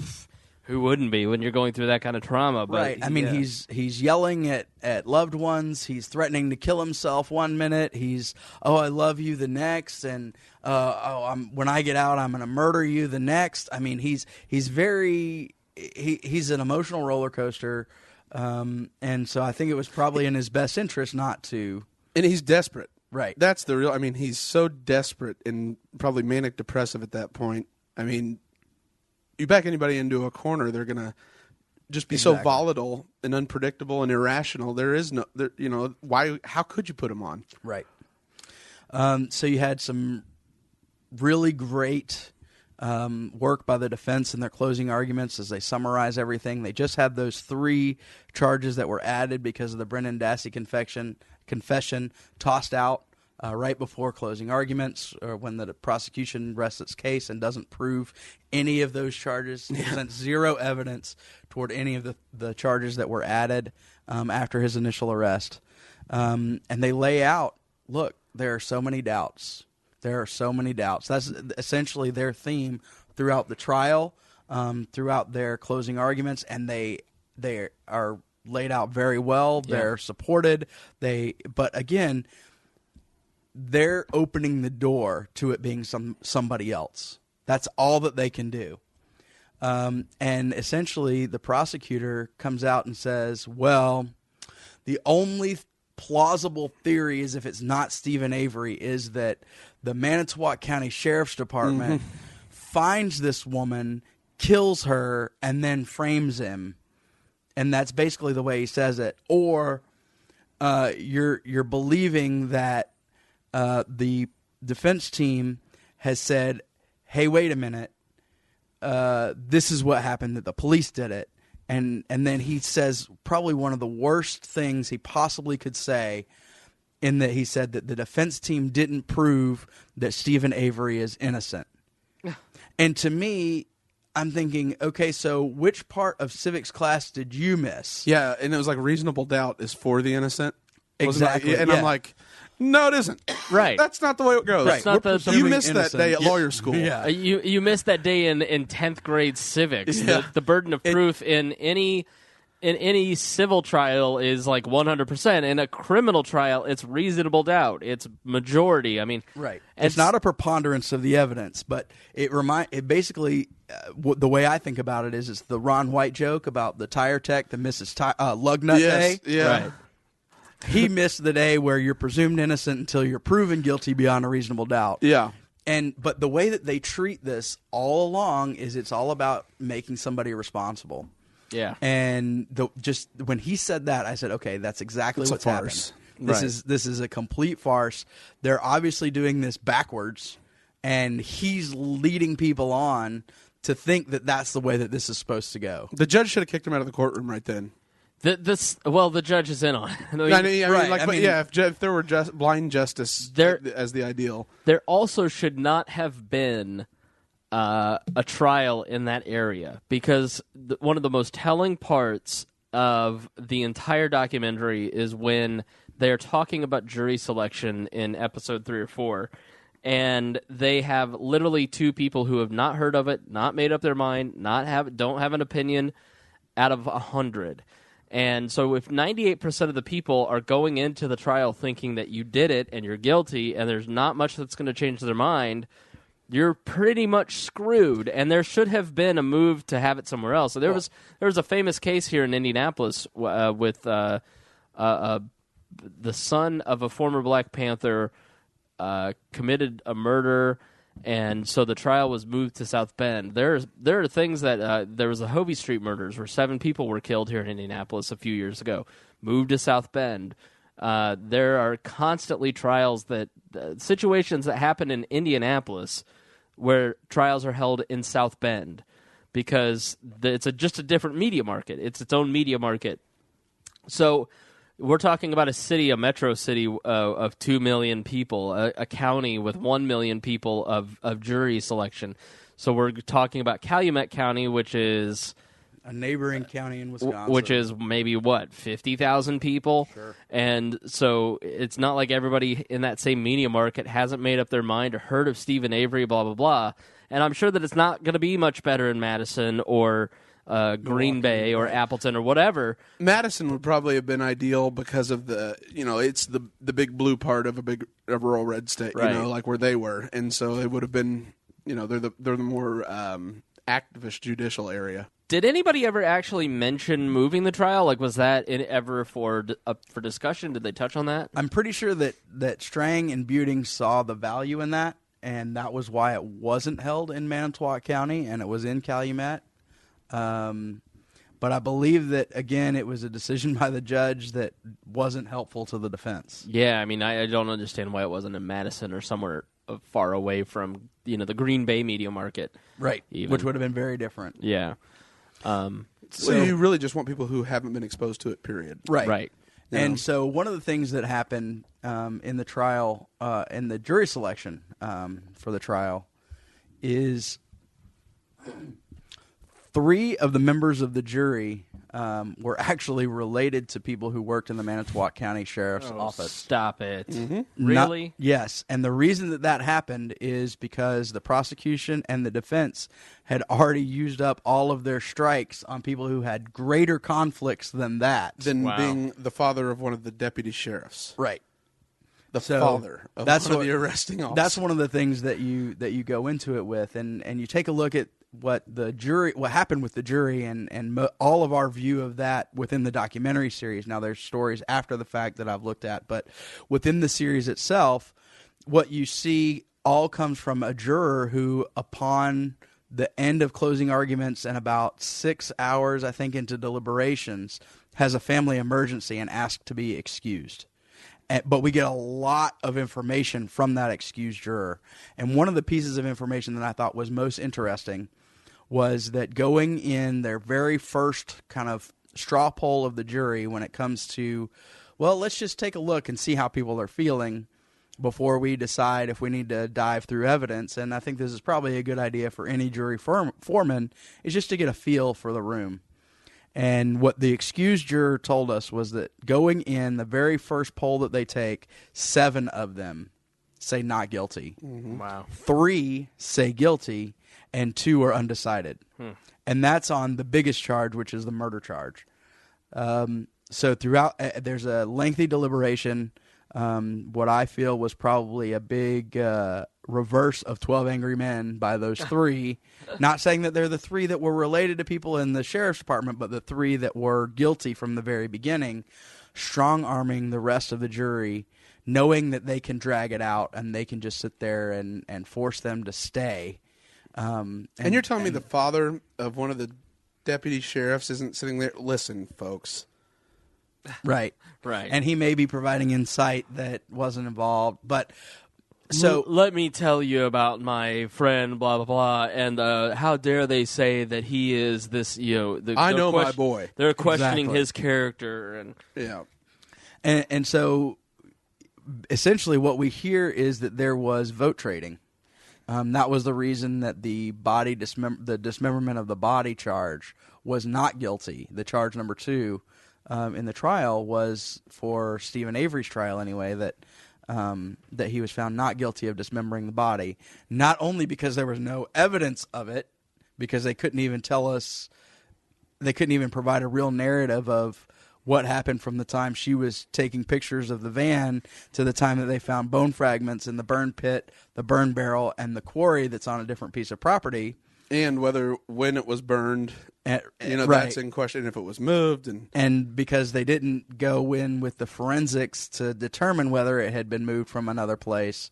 And they even admitted so much in the prosecution's case that they couldn't tell because of the scene hadn't been secured in a way that preserved the evidence in the way that it should have been if the fragments that were found were from a different site and moved there, or if they originated there. The same with the burn barrel, which also had, I believe, the purse and some of the other personal effects of Teresa Halbach. And then, like the PDA was found 20 feet from the door, and Right. a couple other effects. Right. And so you didn't know any of that. So, but with the dismemberment charge, that was a not guilty. But Why would that, like, if someone's murdered, what possible difference could it make the manner in which they were murdered, adding to the severity of the No. sentencing? This goes back to a very important part of the prosecution in every criminal justice case. If you can stack a whole bunch of charges, it makes the defendant really consider a plea bargain, because they say, hey, we have these 36 things we can charge you with, but if you plead guilty to this one that's a 7-year prison sentence, you won't be facing 417 years consecutive, not concurrent, for these 35 other charges. Didn't that happen? That's why Avery went to jail in the first place. Is he wasn't? I don't think he eventually just gave up and took a plea bargain and went to jail for the rape. Right? He always maintained his innocence. Oh, okay. All right. He has always maintained his innocence. But, like, does anyone else not, like, shocked by the absurdity? Well, you're guilty of dismemberment, but Right. you're not guilty of murder. She lived after you dismembered her. Right. Like, well, it was she's actually sitting right there.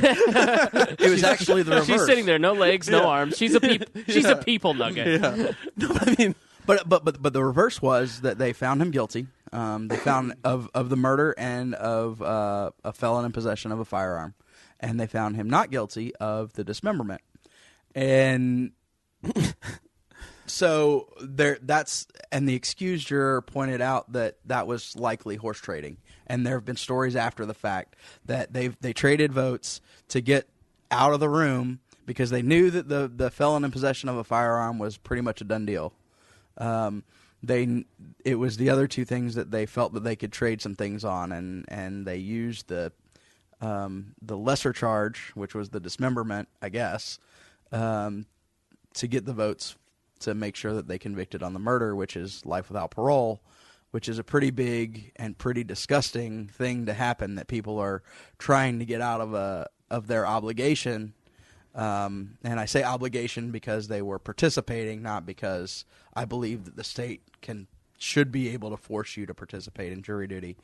But they have this, essentially they're trying to get out of the room. They're trying to end this trial with a verdict, and they're literally trading votes about the guilt and the life of somebody who could spend the rest of his life in a cage. Mm-hmm. So we find that he's guilty. He's in prison. He's going through appeal after appeal after appeal. The Wisconsin Supreme Court says, "Hey, too bad. We're not even going to listen to your case." Governor Scott Walker at that point, right? Yeah. Well, maybe. I'm not sure of the timeline and his election, because he was a special election and the recall and all the stuff he was that happened with 08. Walker. Okay, yeah, so yeah, it was probably with the way that the speed with which the criminal justice system moves for a defendant who's already been convicted. I'm sure that it was after his election in 2008. You've already served your life term, but you're just coming up for appeal. Right. So then, you get through the Avery trial. He's in prison for the rest of his life without parole. He's going through appeals and whatnot. And then you get to go through the very terrible, very tragic trial of Brendan Dassey, where you have this kid who, by all accounts, is not all there from he's smart perspective. I honestly don't even want to watch the 9th episode then, because it would break my heart, because it's just so clear. This kid doesn't, if he knows anything, then he doesn't know how to verbalize it. He's just being led. I mean, it's just. Well, is he a participant? Well, we don't know. Yeah.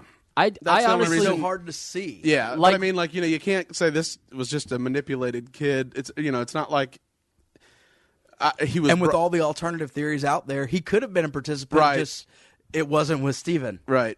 Or he could have witnessed something. It just wasn't. And Steven if he doing it. participates and he is able to be easily manipulated, is he still innocent of a crime because he's a 70 IQ but is still a functioning member of society? Right. And what's interesting to me about Brendan is a lot of people that operate at that intellectual level are very angry. There's a lot of bullying that happens from them towards smaller kids because typically they're held back, so they're going after they're raging because they aren't moving the way everybody else is. They aren't being treated the same way as everybody else. Oh, they get bullied. But he's a people pleaser. Very much a people pleaser, and you see that throughout the series. Every time they talk to him, he's always trying to figure out what is it that they want me to say. And then when he gets it, they kind of praise him a little bit for, and so much of the way that they interrogate him is about, tell us the truth, Right. and everything is going to be fine. Like he honestly believes at the end of the tape, the 6-hour confession, when they're recording that, he actually says, well, I mean, can I go ahead and get back to 5th hour? I've got a quiz that I need to study for. Like Right. he thinks he's going back to school that day when he's confessing. He thinks he's going to be able to see WrestleMania that's upcoming or whatever the pay-per-view event is that he's interested in because he doesn't see the consequences of what just happened. He's unrepresented by an attorney. His mother, who is requested to be present after she finds out that he's being interrogated and confessing, wants to be there. Right. And so you have all of this happening, and he's not really somebody who's going to know, hey, maybe I should say that I need a lawyer. Maybe Right. I should say I need to talk to my mom. He's just trying to get back to his regular life. He just sees this as a bump in the road. Right. And so He clearly does not understand the gravity of the situation. Exactly. And so when they finally do, like when they take away his book bag on the confession tape, which is a 6-hour interrogation, before he's allowed to see his mother, I think is when you first see that realization that life has really changed for him. I'm not going back to school. I'm not going to be able to go see the wrestling thing that I'm into. Right. Something weird is happening I don't understand. Yeah. And His then, concept of losing his freedom is not a concept that he can comprehend. right. And so to me, he seems to be, and Stephen Avery has this too, and that's why I really kind of, I definitely fall into the doubtful camp on both of them having done anything. Dassey has this sweet innocence about him. He doesn't seem like you that. feel sorry for him. Well, but he just doesn't. I mean, I've been around low IQ people that I don't feel sorry for. I mean, and I don't mean that as a joke. I'm being 100% honest. My dad ran a janitorial company for years, and a good portion of his employees were lower IQ people, and some of them are really terrible people.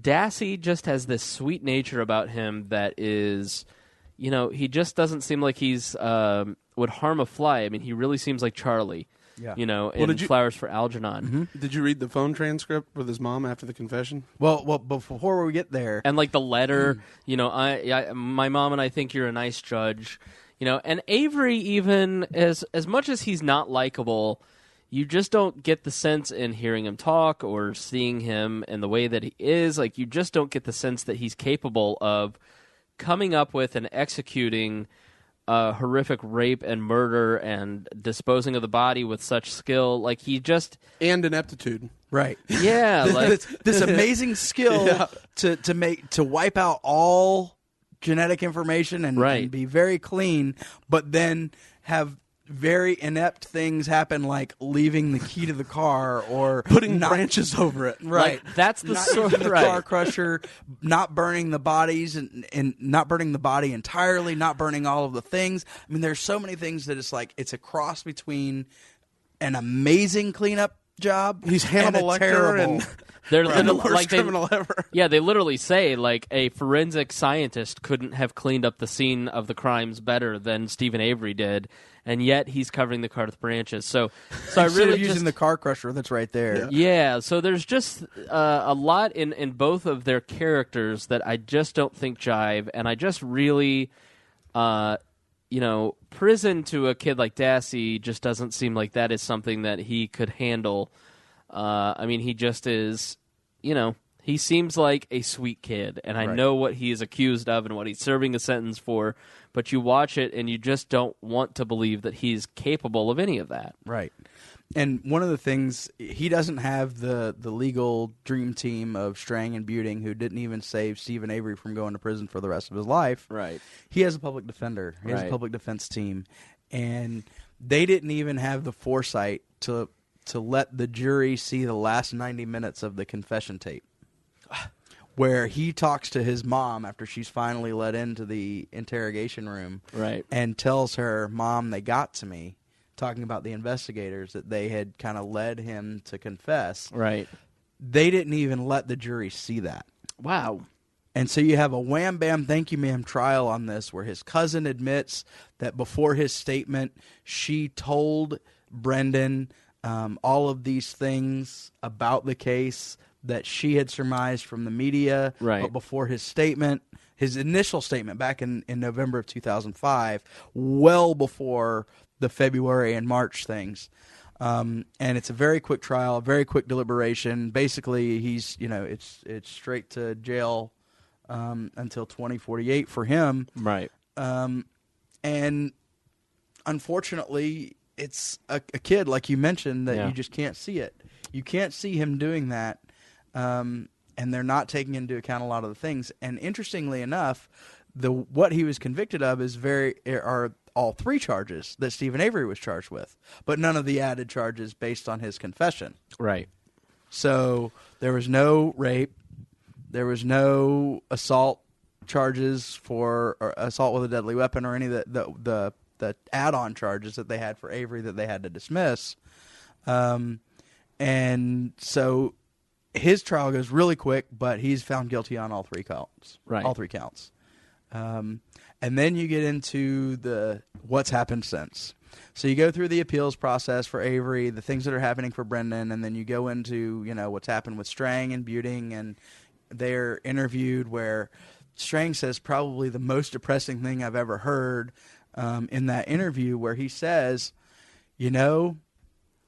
for my conscience, I really do hope that Stephen Avery is guilty, because of the way that this whole thing has gone down.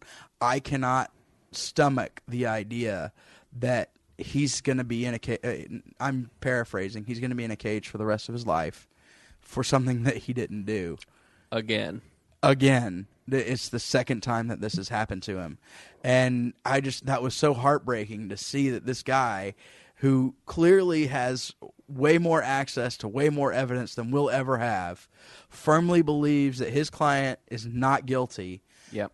Is willing to continue to participate in this documentary after he's no longer getting paid as the defense attorney. Now they're talking about possibly coming back if there's a new trial, that they would represent him pro bono, is my understanding. Wow. And you just see everything that's just ripping this guy apart, because he couldn't save Stephen Avery from a corrupt system. A corrupt system. I mean, it is a modern tragedy if he is not guilty. So we're at almost an hour and 30 minutes, hour 40 minutes now. So let's start to kind of talk about what you think happened, and also some of the larger philosophical points of this, what this illustrates, and why this has caught on. Do you want to go first? Because, that sunny skies thing that I shared. You go with that. Okay.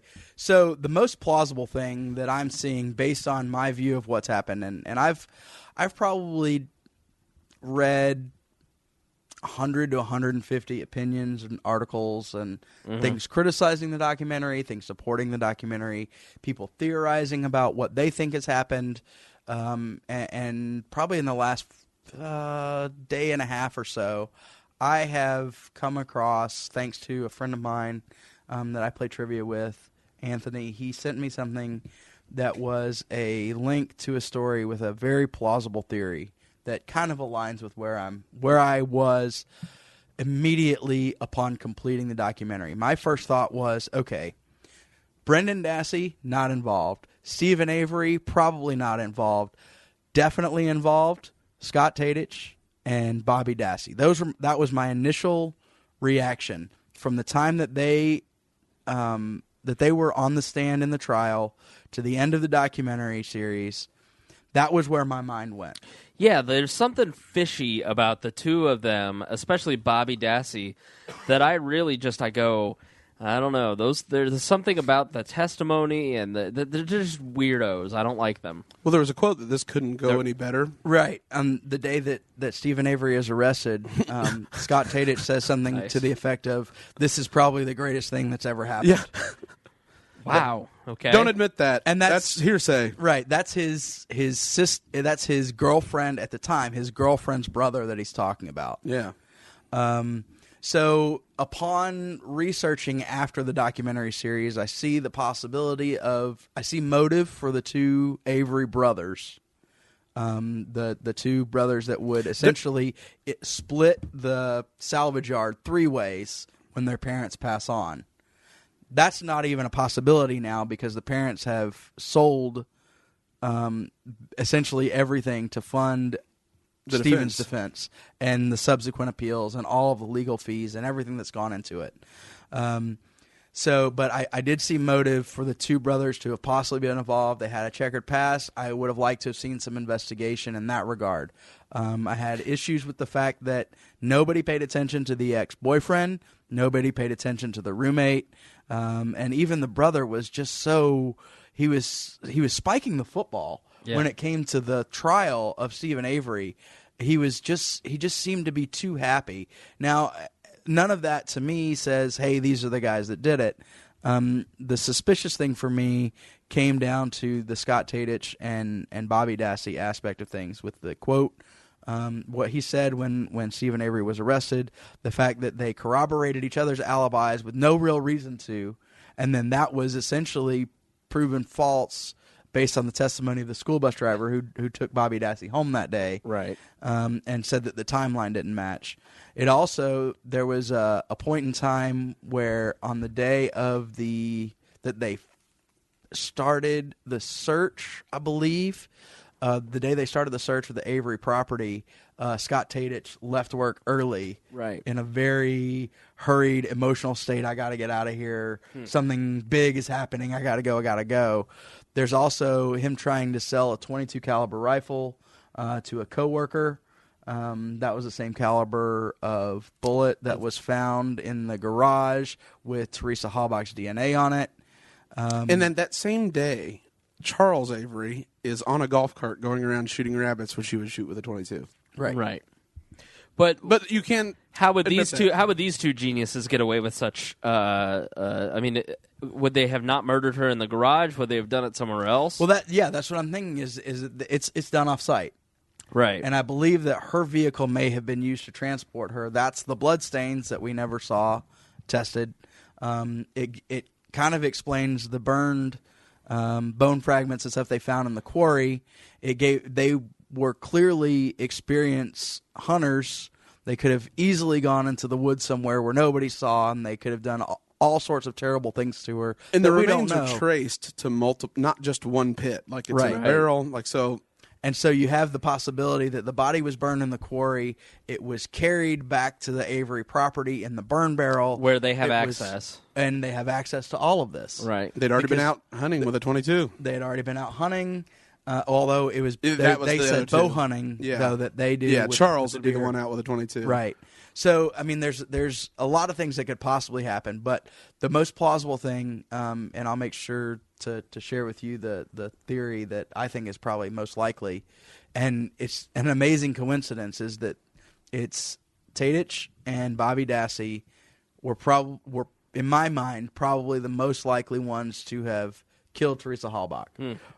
I can't say what they did to her other than they made her disappear and they made her reappear. I don't know what happened in between. I do think that the prejudice against Stephen Avery by the community, and especially the law enforcement community, with all of the times that all of these things that are supposedly evidence of Stephen Avery's involvement, that all happened to come back to one or two people in the sheriff's department who shouldn't have been involved at all. Right. And that's Lieutenant Link, and I can't remember the other guy, the one that was the guard, and then later a sheriff's deputy that was investigating, the one that called in the license plate. No, Fassbender?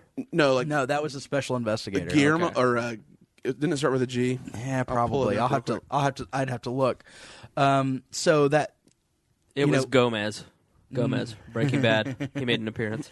So what they ended up seeing then was you had two sets of people who had a reason and had motive to frame Stephen Avery. I think Brennan Dassey is just a patsy who got played by his cousin and got swept up into whatever happened. And Avery was framed. Colborn, yes. He was the guy that just absolutely drove He made me the call crazy. in, and it was over the phone rather than via radio like it should have been. Because he was actually out at the theory is that he was actually out of the Avery property, found the RAV4, or possibly placed the RAV4. There's also the possibility that the brother and ex-boyfriend and or roommate were involved in the discovery of the vehicle before it was officially discovered by volunteers. Right. Amazingly, 30 minutes into their search on this vast piece of property that's 40 filled with vehicles. So that's, to me, that's kind of what I see, and I'm just kind of summarizing the theory itself, but that essentially they were working together without working together. Right. And they ended up being able to, put to what I believe to be people who, and there's still the possibility that it's Avery. I don't see Brendan Dassey at all involved. Right. I really, it's very hard for me to see that. He is poor and dumb in a system that really feeds on the poor and dumb. Feeds on the poor and dumb. If you haven't watched The House I Live In, then you don't apparently listen to this program, because I have for 2 years now harped on people watching this. And basically the gist of it, and it lays it out so beautifully. I mean, Brett, you watched it. I watched it just last month. Yeah, and it's by one of the Jarecki brothers who did the Robert, what's-his-face, the millionaire guy in New Yorker that HBO did, where he killed the woman and everybody went crazy for it. His brother did that one. I think he also had something to do with Catfish. Oh, wow. Show, because I saw the name Jarecki. But the Jarecki brothers do amazing documentaries. So anytime you see a Jarecki documentary, check it out. But The House I Live In is basically about the fact that we have economically destroyed opportunities for the bottom 10% of the socioeconomic classes in America. And so they turn to drugs to feed their kids and their families. They make a rational decision. Right, because they have to eat and they have to survive. And so drugs are the only thing that will afford them the opportunity to earn a living. And so we ramp up the drug war to fill the criminal justice system with bodies, and we create things like mandatory minimums, and we do all kinds of screwed up things to make sure that the criminal justice system in this country, the police agencies, the courts, the prisons, and all of the private contractors that are aligned with all of those systems, as you heard in episode 91 with Rachel's story, they need bodies, because we've created a new industry out of warehousing the bottom 10% of our population.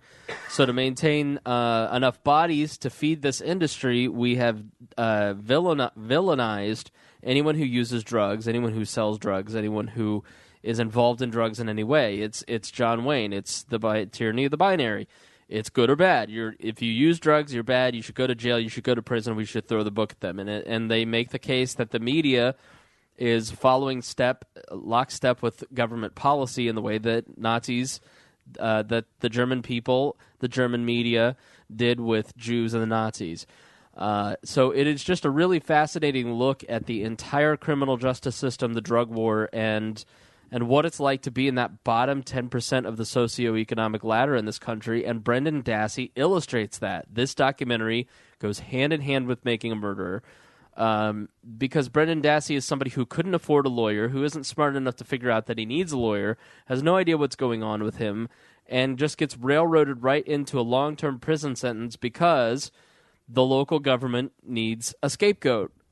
The public demands action, so we need action. Let's just find the poorest, dumbest son of a bitch to put in jail, and then case closed. We just create a media environment and a narrative that tells the public that we've got this handled, we've got this under control, and make sure you vote for us in the next election because we're action-oriented. And if they don't have that... And we're tough on crime. And we're tough on crime. If they don't have that, then they create a culture of fear where, we're going to... one of our visitors from the AFF the other night is from Africa, and he talked about the media in this country, how it is all geared towards fear. And so I'm going to actually I got his info and have him on the podcast because It's fascinating to hear another perspective of somebody who is new to this country, who is an immigrant to this country, and just cannot get over the fact that everybody in this country is so fucking afraid. And it just, had they not put a scapegoat... Well, I mean, this gives pretty good reason to be afraid. Yeah. You know what I mean? Like, well, and that's but we're the thing. afraid of the wrong thing. Yes. We're afraid of the boogeyman that's out there rather than the boogeyman that actually exists. That we're going to rape and kill our 25-year-old white women. Instead, we should be afraid of a system that can... Rapes and kills everybody. That can, at any time, make you one of the victims and put you in prison without any sort of help. I mean... Here's Stephen Avery is a guy who should be a sympathetic character and has the money to buy two top-notch defense attorneys in that area. Only because of the settlement of the civil suit. Right. Did he have that money, though? Because he had been screwed over. Already, yeah. And so they created a narrative that made him guilty. Right. And it is amazing to me that the 98% of the jurors that were that were selected still, even after he had been exonerated via DNA, he still was guilty in their minds, and a person who he may have been exonerated by DNA, but he probably had something to do with it. Or he was a bad enough guy anyway that we didn't get him on something that he did do, so we'll just make it so that justice it's okay. just as long as he's there. Right. Because we know that that's where he belongs. We just can't prove it in any other way. So I was having a talk with Emily today, and Emily's my girlfriend. She's not political in any way, shape, or form, which I tend to prefer just because then it's, escape from the echo chamber. Yeah, exactly. Although, and it gives you a life outside of politics. If you're interacting with people that are completely different in the way that they're focused. Mm. Right. And so we were talking about something similar, and I just said, listen, here's the reason I'm a libertarian. It's the fact that I'm an empathetic, caring person. I care about my fellow man. I try to see the good in people before I see the bad. Except little Brett Bittner. Learning at his own pace. Right. Not very empathetic toward him at all. Not very caring about him at all. Thanks, Listen, Chris. I'm one ginger beer deep. Don't make me start laughing. And He'll accuse you. I know. Right. It was Brett Bittner. I'm a libertarian because I believe in the dignity of the individual and that every person has a right, every person has a story that they may seem bad, but there's probably some backstory that got them to a point where they're a drug user. And it probably is some sort of emotional trauma. It's probably something that they need therapy for and not to be thrown into jail for. I believe that we as a society are starting to lack empathy because we are giving up the responsibility of caring for our neighbor to a government entity and these bureaucracies that are completely unable to care about an individual because of the nature of bureaucracy, the nature of government, and the reason being is that they have to have written rules so that everybody is treated equally. So I'm a libertarian.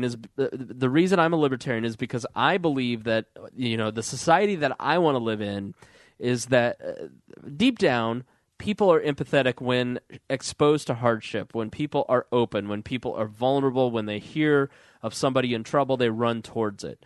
If you listen to the story that Stuart Huff told in the last podcast, that is such a great example of human nature. And I love that story, and I'm so glad I get carte blanche to repeat it now for the rest of my life to our listeners.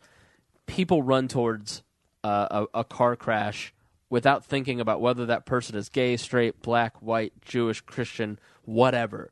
They want to help that person because they are driven by empathy to help another person survive. That is our nature. That is our base instinct. Government strips that away.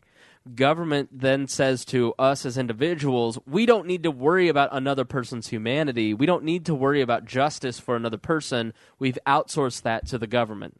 And then we vote in people that can then monitor it. But the problem is as government grows, self-interest grows, and the incentives become more and more perverse. And this is what compound. This is what this podcast is all about. Right. It is about examining incentives. The incentive for the criminal justice system in this case is not to protect Brendan Dassey, a person who is completely helpless in our society. The government did nothing to help him. In fact, they made him a scapegoat when he very likely had nothing to do with it, even if Stephen Avery did all of it. Right. I think the reason there are just certain points where we as a society wake up from our slumber and our distraction and our outsourcing and go, what the fuck? And we're shaken from our slumber and we start to see how bad things are. And you look at Brendan Dassey. Stephen Avery, you can make the case that he's an unsympathetic character. He could have done it. I don't care. But Brendan Dassey shakes you to your core, and I'm not looking forward to the 9th episode because he is, when we designed the American system, he was the person that was designed to help. Right. They're supposed to be... Or at the very minimum, not necessarily help, but to protect from what happened to him. From your government, the Bill of Rights. Right. So the real wolf out there, when your government tells you the wolf out there is ready to hunt you down, rape you, kill you, and murder you, you need to think about it. Stuart Huff, that podcast, man, that was such a good podcast talking about how we need to think about everything. You have to examine everything. And you have to really think about stuff that is happening in your own community. Because the government isn't always good. And as libertarians, we get hit with, and we don't help ourselves. We don't do ourselves any favors by constantly being a bunch of dicks towards government officials and trying to, get in their face and bring my gun to the courthouse and show them that I have a Second Amendment right. Like, go F yourself. Please, stop. You don't help. Libertarians have to be the grown-ups in the room that show empathy towards their human man and exemplify the fact that if the government doesn't exist, rational people like us will exist. We will help our fellow man. People like Brendan will get justice because we're going to design good outcomes and good incentives for everyone. And will people get hurt? Will people get killed? Will Teresa Halbach still, the Teresa Halbachs of the world still get raped and murdered? Yes, that's human nature. That's how it exists. But there are some not gems. Sure. Right. But there are not gems everywhere, and unfortunately what we see is that government seems to collect those not gems. And make them they better. may not be physically violent in the way that they are raping and murdering people, but they are certainly ruining people's lives. They are certainly breaking up families, and they are certainly making a mockery of a system that was designed to protect people like Brendan Dassey. Right. No, I couldn't agree more. And the great healing and for liberty to spread, it isn't going to be an Adam Kokesh march in Washington D.C. with non-loaded guns just to let them know we're there. Like that isn't advancing liberty at all. In fact, it makes the people you need to convince even more nervous and making you even more fringe and makes it even more difficult. I mean, unless the assumption is the stock market collapses, the dollar's worth nothing, and it's reversion back to the Middle Ages of barter and trade, and they're the roving gang you can pay to give you security. The Adam Kokeshes, and that's so far-fetched, it's dystopian. So, right. It's not even relevant. As far as this case goes, like, to me, I don't think Stephen Avery did it. I think he was the fall guy. I do think Brendan Dassey was involved. So the van that was being looked at belonged to Barb Janda, who's now married to Tittich, Scott Tittich, and who is Brendan Dassey's mother. Yes. That's Brendan Dassey's mother, is who the van belonged to. And so Scott marries her. He had been deposed and said he'd been on the property that day. Then in 1999, Charles Avery, the brother Stephen, was convicted of assaulting a female that showed up to their salvage yard. So you've got two guys. You've got them, and then you have the other. So you have Avery, and then who was I always forget his name that Tittich was involved with. They were the alibis. Bobby Dassey, Bobby Dassey's older brother. So I believe that it was Charles, Scott Tittich, and Bobby Dassey, and then I believe that Brendan went along because he either witnessed it or stumbled into it, and then once it became apparent that this was sort of beyond their control or got out of control, they said, if we don't accuse someone or, it makes it look if we don't make it him, then it's going to be us. Right. And so they framed their brother, or, Charles Avery did. And I believe that, I believe him to be the grossest character of all of them. Yeah. And since he had already been arrested and convicted of assaulting a woman that showed up to their salvage yard, and the fact that he can't be presented as an alternative when what happened he had already been convicted of, and he had already admitted he'd been on the property that day with a .22 shooting rabbits in a golf cart. I don't know. It's just a travesty. And so, I don't think Stephen Avery's a good character. I think he's a bad character. I think he, though, has taken the crime, or he's... he also called her twice by Star 67ing that day because he wanted, he had a little bit of a thing for this girl. The Star 67, he also could be really paranoid because he spent 18 years in jail. Falsely in prison. He requested her. Yeah, he requested her. That's what I'm saying. But the Star 67 thing, I get is creepy, but it also, he may have done that with everybody. There could be it could be explained away. It doesn't automatically presume that. I'm trying to defend the notion right. that No, this doesn't he say did he's it not in innocent. just one instance. Yeah. I'm not saying I don't think he did this or was involved. I think that realistically he had some search. There's a case could be alleged that he might have been loosely linked, like with the two phone calls happening and then making the call without the Star 67 number around 4:35 to make it look like she still hadn't arrived yet. You could present the case in that way.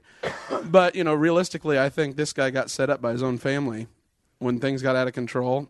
And it's the damnedest thing ever because gross mismanagement at every level of government, family turning on each other, a community wanting justice for something for no real reason because government created an environment of fear, right? Created a perfect storm where they had the perfect scapegoat for closure. Mm-hmm. Yeah. And in the end, rights are violated, and government continues its onslaught against humanity and making Hitler look like a schoolboy.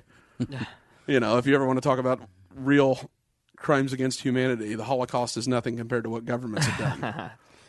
So, I alluded to what I see being the most plausible theory and kind of summarize that. But to me, I can't say necessarily that Stephen Avery is innocent. I can't say that he's guilty. I can't say really that anybody is guilty or innocent because we don't know. And the biggest thing that we saw was we had the corruption of the government officials, the inability of them following their own rules, and how the presumption of innocence until proven otherwise faded. And it fades with each passing day. We see all the time, oh, somebody was arrested for this, they must have done it. Yeah. And so we have an opportunity as libertarians, and I'll make sure that something that I wrote called Making an Opportunity, that is about the takeaway from a persuasion perspective, what I focus on in my work with the advocates. Our opportunity that you can take is, and you should, is we can discuss some very important aspects of libertarian thought, because we're able to do that. We're able to point to the alleged corruption. We see the problem that happens. Chris Not even outlined a lot of alleged. that. Outright seeing it happen. Blatant. The fact that they couldn't follow the rules that they put in place. They're not only playing the game, but they're also the referee, and how they have twisted the idea that somebody should have to prove their innocence rather than them being presumed innocent until the state can make the case, or a prosecutor can make the case that they actually did it. Now, and I pointed, Chris said it as well, people know their rights and flex them frequently. But what this series also uncovers for us is there are people that aren't well versed in knowing what rights they have. We've all kind of memorized the Miranda rights because we've seen Law and Order enough times, or we've seen enough movies where they talk about it, but we don't actually take the opportunity to request counsel. We don't actually point out that, hey, I'm going to stay silent because I don't want to answer any questions. We don't take into account that we need to be thinking about that from our very first interaction. And this is the failure that happens with Brendan. He doesn't know that he needs to be thinking about those things from the very beginning. And luckily, as libertarians, a lot of us have that kind of pre-wired for all those interactions. But this gives us an opportunity to share that with others. And this is an opportunity because we can find an opening. We find this to reveal someone's inner libertarian. As we find common ground, as we talk about these things, we can see that what happened with the Manitowoc County Sheriff's Department was wrong. We can see that there was corruption there. We can see that they didn't follow their own rules. That is an opening for us to talk to others. People, I call them libertarians in waiting. Mm-hmm. The people that don't know that they are. But all it's going to take is a story like this where we bring we take the opportunity to find the common ground that we have with them. There are very clear issues with the government as it is, in the way that this case was pursued, and the way that just government operates in general, especially as it gets bigger, and especially in a small town environment that we saw, where there is an unlimited amount or potential for corruption and wrongdoing on behalf of the people that, in theory, are supposed to be there to protect our life, our liberty, and our property. And in this case, they protected none of that for any of them, because even with the victim and the victim's family, we're never going to know, because of their either ineptitude or their outright corruption and vengeance toward Stephen Avery and making them look foolish on the very first case, that they carried over, and that bias in the second case, and the idea that he can't be presumed innocent because he isn't innocent. We know that he's done something. We just haven't been able to lock him away for the rest of his life in a cage for it. This is an opportunity for us as libertarians, those of you who listen that are, for us to talk about these issues in a way that does help those libertarians in waiting take that step and say, you know what, you're right, this is where we can talk about things, and then we can introduce them to more libertarian ideas, more libertarian principles, and more of the libertarian philosophy. Does something like this documentary, let's pull ourselves out of the case and examine the medium that it was brought to us in. With OJ, that's when really, in 93, 94, that's when the true crime cottage industry began, finally coming to its herpetic height with Nancy Grace, who... And she has not been very... open to the idea that Stephen Avery is anything but a terrible person who needs to be locked away in a cage forever. I would rather marry Stephen Avery than Nancy Grace. I'd rather Netflix and chill with Stephen Avery than Nancy Grace.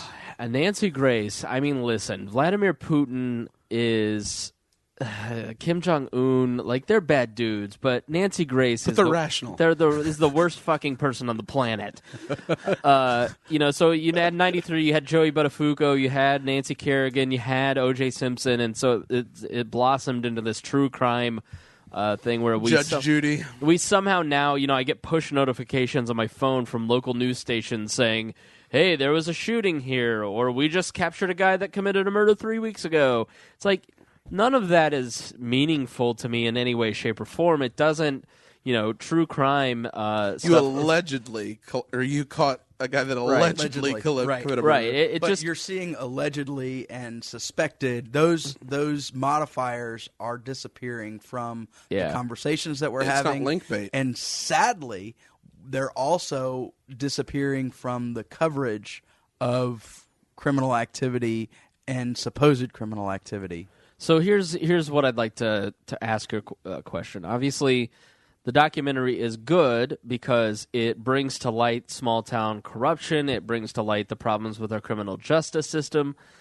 Yet, the it bleeds, it leads mentality of viewers. I mean, make no mistake, we can sit here and complain that push notifications from a local TV station and our local TV news are all crime reports, and part of that is because they don't have the budget to go out and do actual reporting, and so they also cover some weather and apartment fires and things. But basically, if you watch your local news and you watch things that are fed to them by government agencies, if you watch television news, you're watching most of news is just something that the government has press released. And true crime is easy for local TV stations to report on because there are police reports. It's all written out. That political intrigue and the things that actually affect you more directly, like a bill being passed, are less sexy to an audience. They can't sell it, and they can't explain it in a minute 30. But you can do a live shot from outside of a murder, and then all of us will tune in because we want to see what happens, because it is our own existential groanings that we want to work through. But so we can complain about that all that we'd like, but we're the ones who would rather watch the death. We'd rather watch the war. We'd rather watch the making of a murder. It's much more interesting to watch 48 Hours than it is to watch Meet the Press. But the truth is that the discussions that we ought to be having are relegated to podcasts with 4,000 listeners, which God bless every single one of you that listen into us. You're amazing and you guys are smart and you get it. Please share so more people can get it. But Making of a Murderer takes the trial out of that small courtroom, a courtroom setting that most people have not seen. Most people think that the courtroom looks like Law and Order. And it takes it out of the courtroom and puts it out into public opinion, and what is being debated in public court is a modified version of reality edited by two documentary makers who have a decided point of view and have some bias. Whether they want to be as non-biased as possible, I think they tried, but everybody has some sort of bias. So does the... Oh, we're finally at the question. Thank goodness. So, you have to walk people through. Not everybody's as smart as I am, Brett. So I have to explain. But my point is a documentary like this good for exposing to people in an entertaining and compelling way the problems that exist in our criminal justice system? Or is it bad for continuing to... entertainize, I don't know what the word would be, to make infotainment what should be very solemn proceedings, and it just becomes stuff for people to debate that really have no reason to talk about it. Just like the case, I don't think it can be solidly one way or the other. I think that it is good in a way that I had the opportunity to see people and interact with people via social media that I would never have expected to be as interested in something like this in my life. People that are not interested in politics, they're not interested in government corruption, they're not interested in a lot of the things that I am, but the documentary in the way that it's presented, gave them an opportunity to take a look into that. It also gave them an opportunity to kind of talk about these things. I have a friend from high school that the basis for the email that I shared with all of the links was because she asked to feed her addiction about the show and about the documentary series. And what it did for me was it gave me an opportunity to not only share with her my thoughts, and I've talked about this with a lot of people. I am making an opportunity, like the post that I'll share on wearelibertarians.com called "Making an Opportunity." It gave me an opportunity to see people that were taking in the infotainment. They had an opportunity because it wasn't presented in a way that was dry and boring. It was presented in a way that hooked you in. If you made it through the first episode and into the second, you make it to the end of the series pretty quickly. I had a friend of mine, he and his girlfriend were watching the very first episode. They got kind of bored with it, but they saw my posts about how awesome it was to see what was happening and to be exposed to the story. And they went back and watched it, and I haven't heard their feedback yet, but I have a feeling based on his occupation and his mistrust of government that it's going to be very positive in the way that I saw it, where it exposes what happens on a definitely daily basis in the United States. It may not all be in Manitowoc County, Wisconsin. It may be in Washington, D.C. It may be in Baltimore. It may be in Ferguson, Missouri. It may be in Atlanta. It may be in Indianapolis. But people are opening their eyes to the idea that the fear that we have and the fear that's being fed to us isn't necessarily the fear that we should actually hold, the subject of that fear. So in that way, it was good. In the way that it was bad was it took so many people who, let's face it, are a little more affluent, probably it's the NPR crowd. Yeah, very much so. But it's the NPR crowd that is probably a little more hip, because we're talking about a technology that shared it, or a service that shared it that isn't necessarily widely shared or mainstream. And it gave us an opportunity through the Netflix platform to share the story with other people. And I know that Netflix is loving it because I'm sure they picked up hundreds of thousands of subscribers. And White House. The first episode's available for free on YouTube. Oh, nice. I did not know that. Yeah, they released that when they came out with the series. They did the first episode both on Netflix and YouTube simultaneously. Very smart. And, WhiteHouse.gov and Change.org love it because it drove people to their websites. Even though they have no authority. To sign the petitions. Hundreds of thousands of people are signing petitions. They don't even realize the reality of the situation, and that the president can't just pardon someone because he thinks that they might not be guilty of a state crime. Yeah. He has no authority to do so, but they're asking him to at least investigate and at least have something. So people are getting invested in the story, and they're invested in what is a terrible tragedy and an awful telling of what happens in the criminal justice system daily. And so I think there's a lot of good, but I also think, as Chris pointed out, there's a lot of bad in that it took something like this that was so tragic to really get people's attention, and that it took place in a way that it isn't your nightly news that's covering this. This was a for-profit venture by the documentarians, by the people at Netflix, by anybody who's really involved in the story, and a lot of people are running with this to get their 15 minutes of fame. And I have nothing against profit or people doing things for profit, but this is one of those things like the South Park episode. If everybody needs to see it, it should be free. And so, I'm so glad to see that so many people are watching it and getting involved. And to me, it gives me hope that there will be people who will prevent people like the prosecutor from Calumet County, who is the special prosecutor, Ken Kratz, from ever being elected to hold political office ever, ever, ever again. Right. Even was his license, not for the same issue, but he lost his license to practice after he was previously winning an award as prosecutor of the year. He was prosecutor of the year in Wisconsin, and then shortly thereafter, he had his law license suspended. I believe it was for 4 or 6 months for some inappropriate behavior. He's now a criminal defense attorney. He's no longer a prosecutor. He was kind of pushed out of the office by the Wisconsin Department of Justice and the governor. What was the inappropriate behavior? He was involved in a sexting with victims, sexting with clients, sexting with people that he worked with within the criminal justice system, other governmental officials. And How many people? Where did you find the time to sex that many people? Well, no, it wasn't a lot. I mean, he'd done it a lot. Just what the evidence was permitted was 3 or 4. Yeah. And it's in the wrap up episode 10. They kind of lay it out, and okay. It wasn't really. It didn't really play as far as it being a part of the story, but it really did satisfy your curiosity to know that somebody who's presented in such a poor light within the series,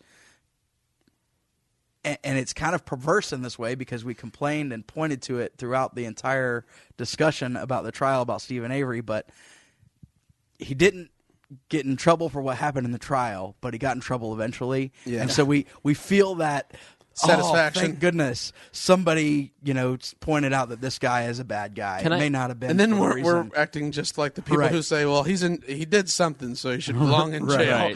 Right. Can I ask what's wrong with sexting? Like, he was using it to coerce. Oh, right. okay, and, all and, right. And it was involved. I mean, he was. I just want to make sure I'm good. He was involved with sexting with a domestic abuse victim that he was representing. He was representing the state in her case. Okay, I can see. I like the hero. If you want me to do a good job, white knighting. Send nudes. White knighting. Okay, right. You're taking an emotionally distraught woman, taking advantage of her. Yeah. There was a thing where he talked about being a prize because he's this high-profile prosecutor and he makes all this money and he drives a nice car and she doesn't want to. If she doesn't want that prize, then she gets what she deserves. He's basically Chris Christie, except because I feel like that's the majority of politicians. The huge portion, all are a DA, assistant DA, special prosecutor. Like, they go for 100% conviction rate or as close as they can get to it. Right. Tough on crime, elected. Now Ted Cruz is running for president of the United States. And now we all have a touch of Schadenfreude about Ken Kratz because he ended up, we saw bad things happen to him and we feel kind of good or satisfied about that. And he is not the exception. He is the rule. I would say that from a presumption of guilt from the very beginning and manipulating the media and the way that he operated, it was pretty terrible. The nature of modern government is I'm right, prove me wrong. Which it was founded on the opposite. His arrogance is talk to any government official at any level, and I'm a big deal, I'm arrogant, I'm this bloated fat white man that will rub... Ugh, the thought of him sexting, first of all, ugh. I mean, essentially, it'd be like if next thing you know, Gingrich was sexting you. Yeah, like that. Like when I saw his picture, I was like, he's younger.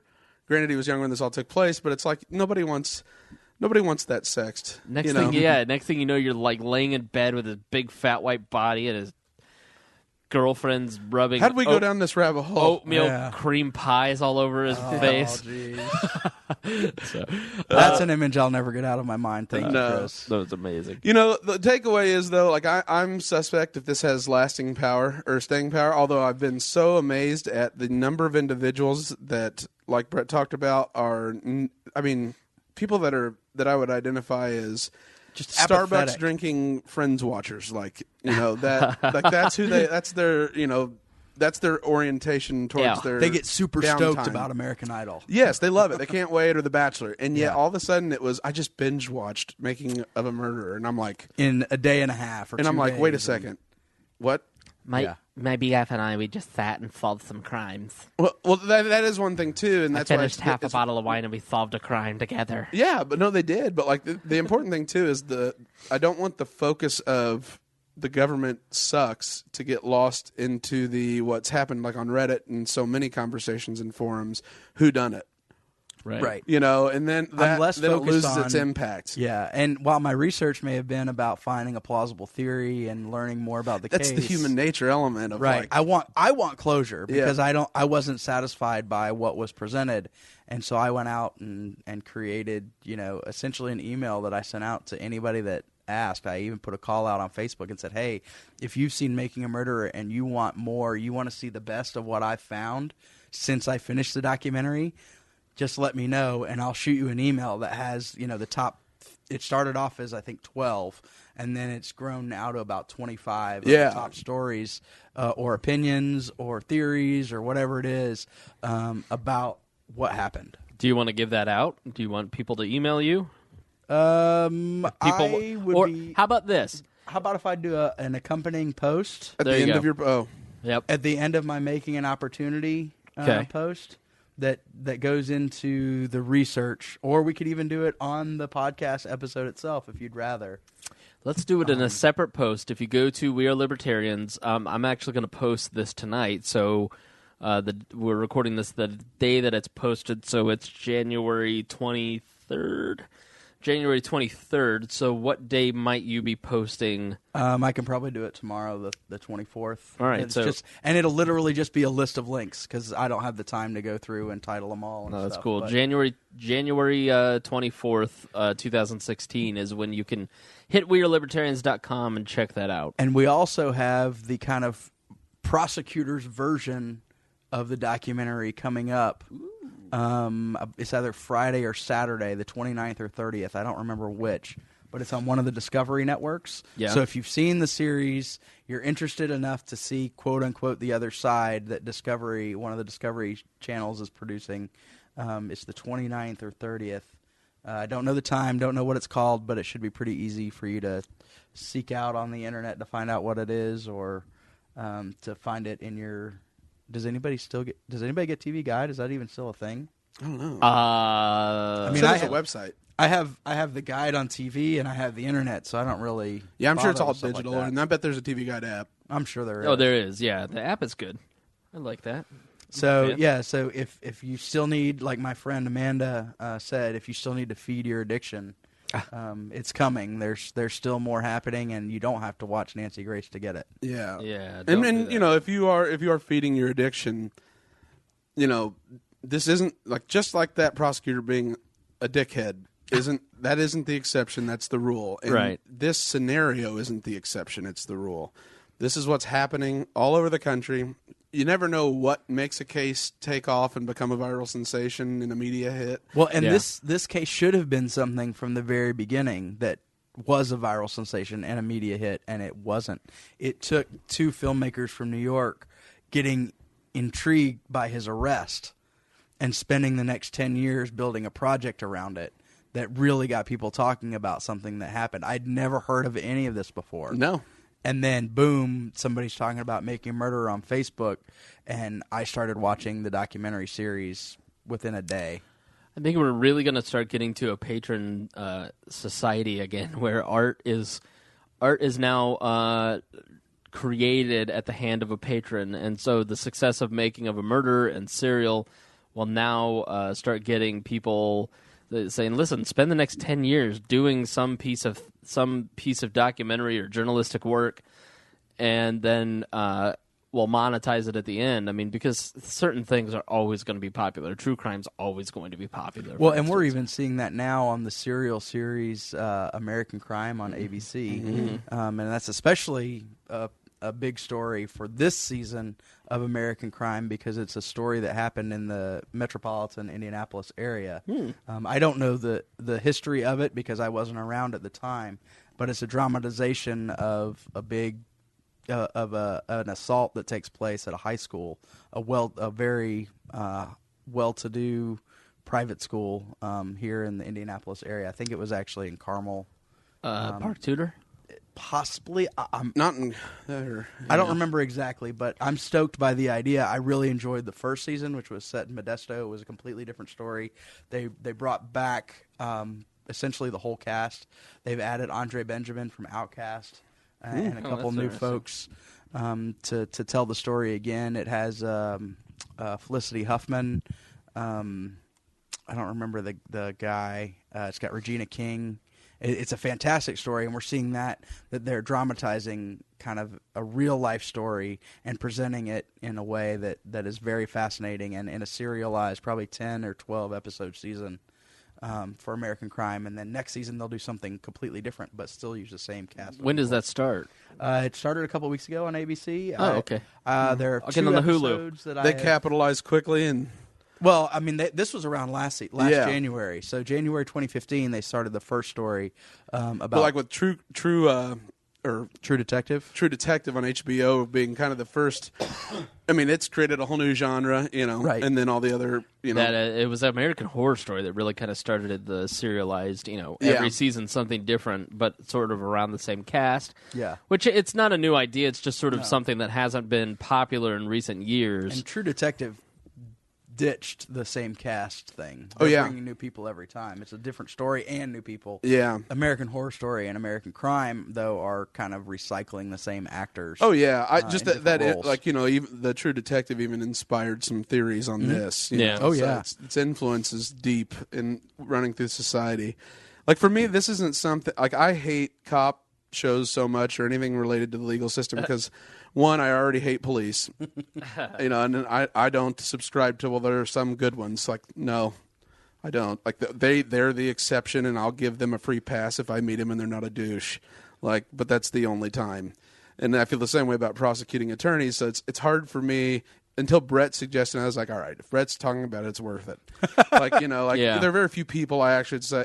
Did you see that? I think you might really like. No, I don't like Madam Secretary. It's terrible. It's Tay Leone. No, I'm not wasting spending time on every that. Sunday watching The Good Wife. No. Listen, Tay Leone is...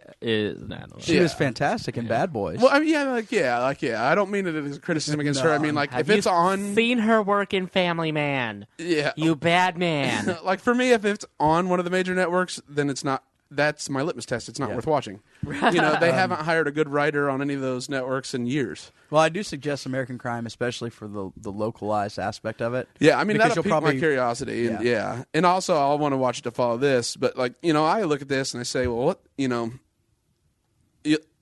being engaged is tough because it's not something that scales. Right. Right, and so then that's government's going to not want criminal justice reform, Sure.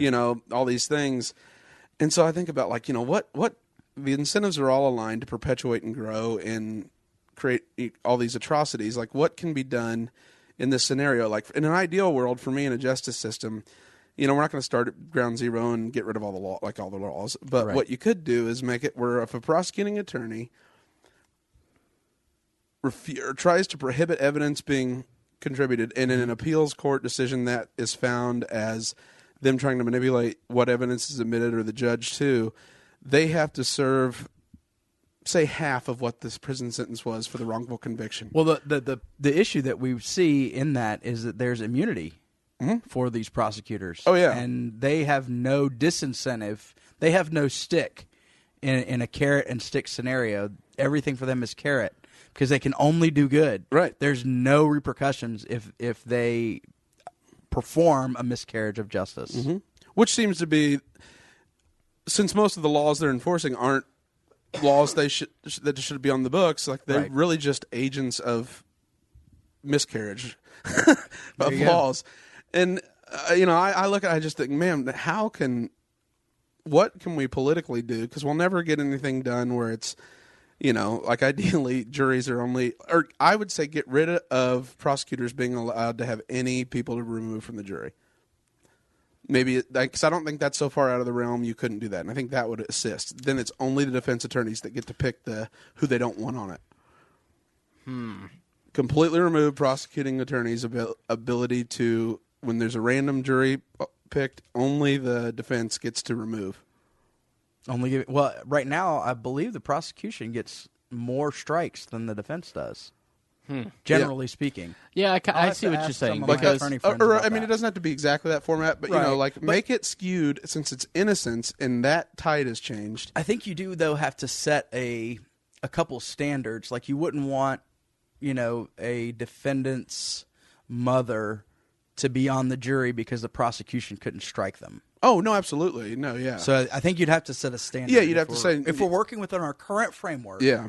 No... And we're just reforming, I think if you eliminate the immunity for prosecutors and investigation and police for wrongdoing, for wrongful convictions, and you give the opportunity for the victim of their miscarriage of justice the ability to sue and or press charges for their dereliction of duty, then that might be, I think that kind of levels the playing field, and I think you'll see a big difference in our current, again, within our current framework, in how that would work. Yeah, and then the other thing I would want is I want 2 members, if you're in jail, I would want 2 members that are currently imprisoned on every jury.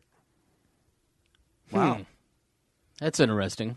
Then you don't have to pay anybody that's already, missing work, and, they are on every single jury. Randomly selected, never for a Class A felony. You could, cater it to, white-collar crime or, people that... Or just a nonviolent. Yeah, nonviolent crimes, and they're on every single jury. Because... I don't know how I feel about that. Yeah, I'll have to think on that one. The other thing that the other thing that I'd like to see is an end to the animosity towards a fully informed jury. Yeah. The idea that you are not only judging the facts of the case, but also the law. And again, that's working within the current framework.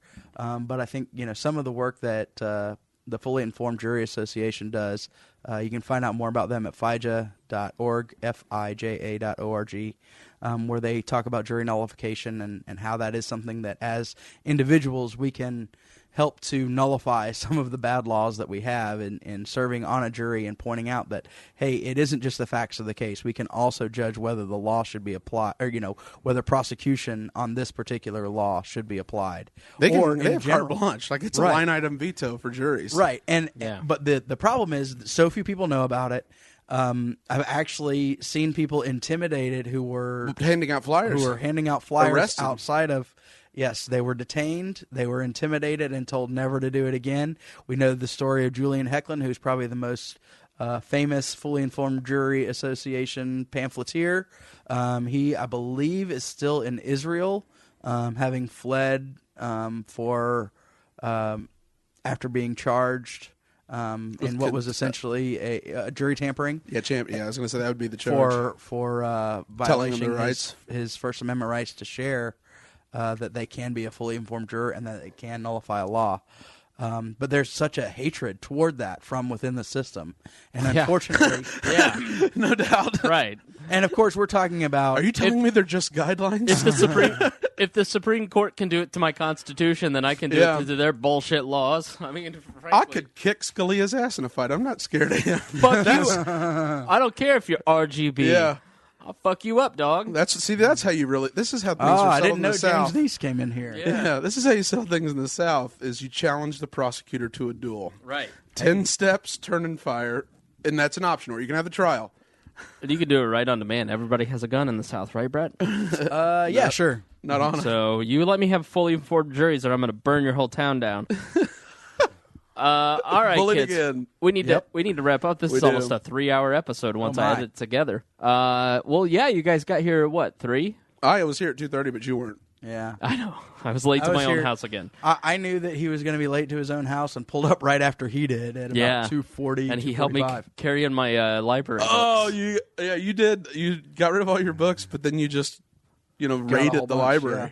I mean, I'm always at capacity of the 125 books, and I got down to 30 recently.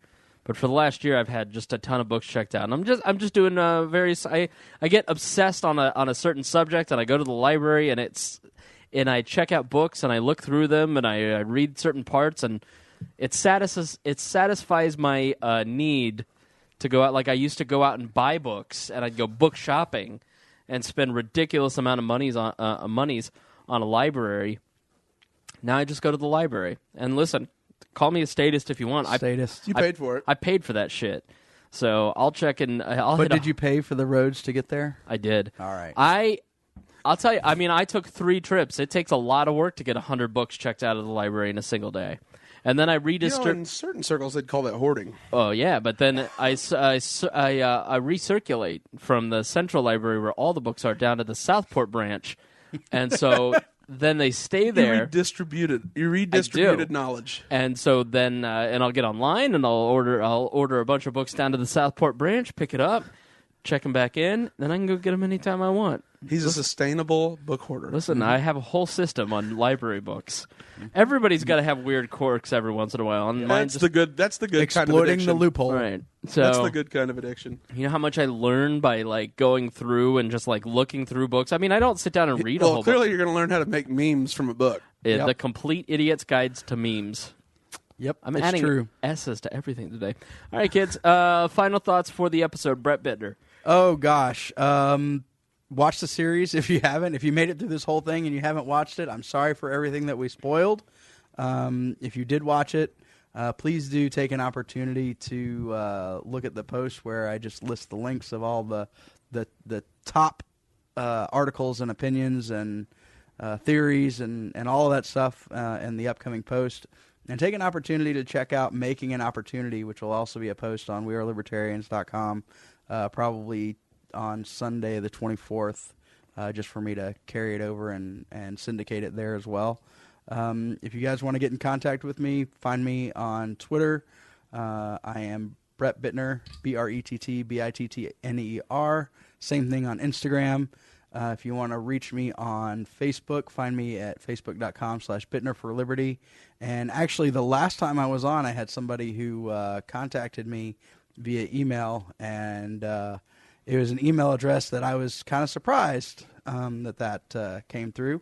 But reach out to me via social media. I got somebody who was challenging my libertarianism on the last episode. Basically, he emailed me one day and he goes, "Your listeners are a bunch of dicks." I did not say that. No, one listener is a bunch of dicks. Was it? I don't remember. It was the email directly to me was not signed.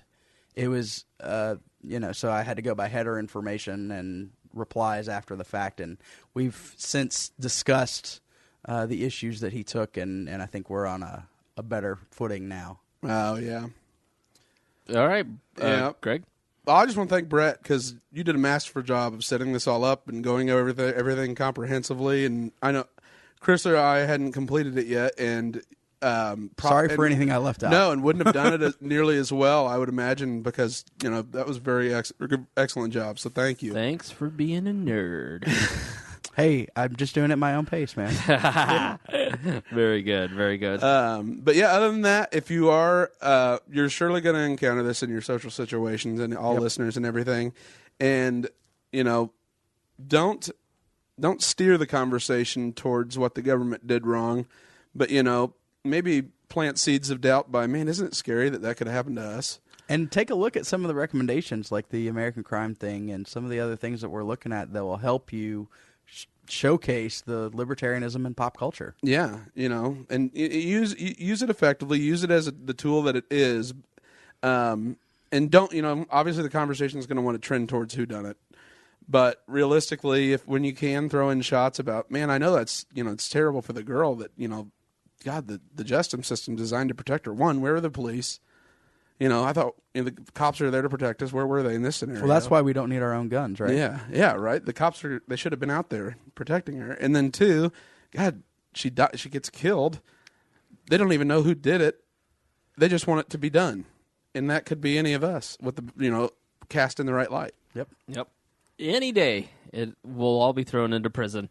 Well, unless we're at Holiday World and doing charity work. Well, we at the haven't Julian out by Center. Brett. Where were you? Yeah, where were you yesterday? No, where were you? You frequent that area. Yes.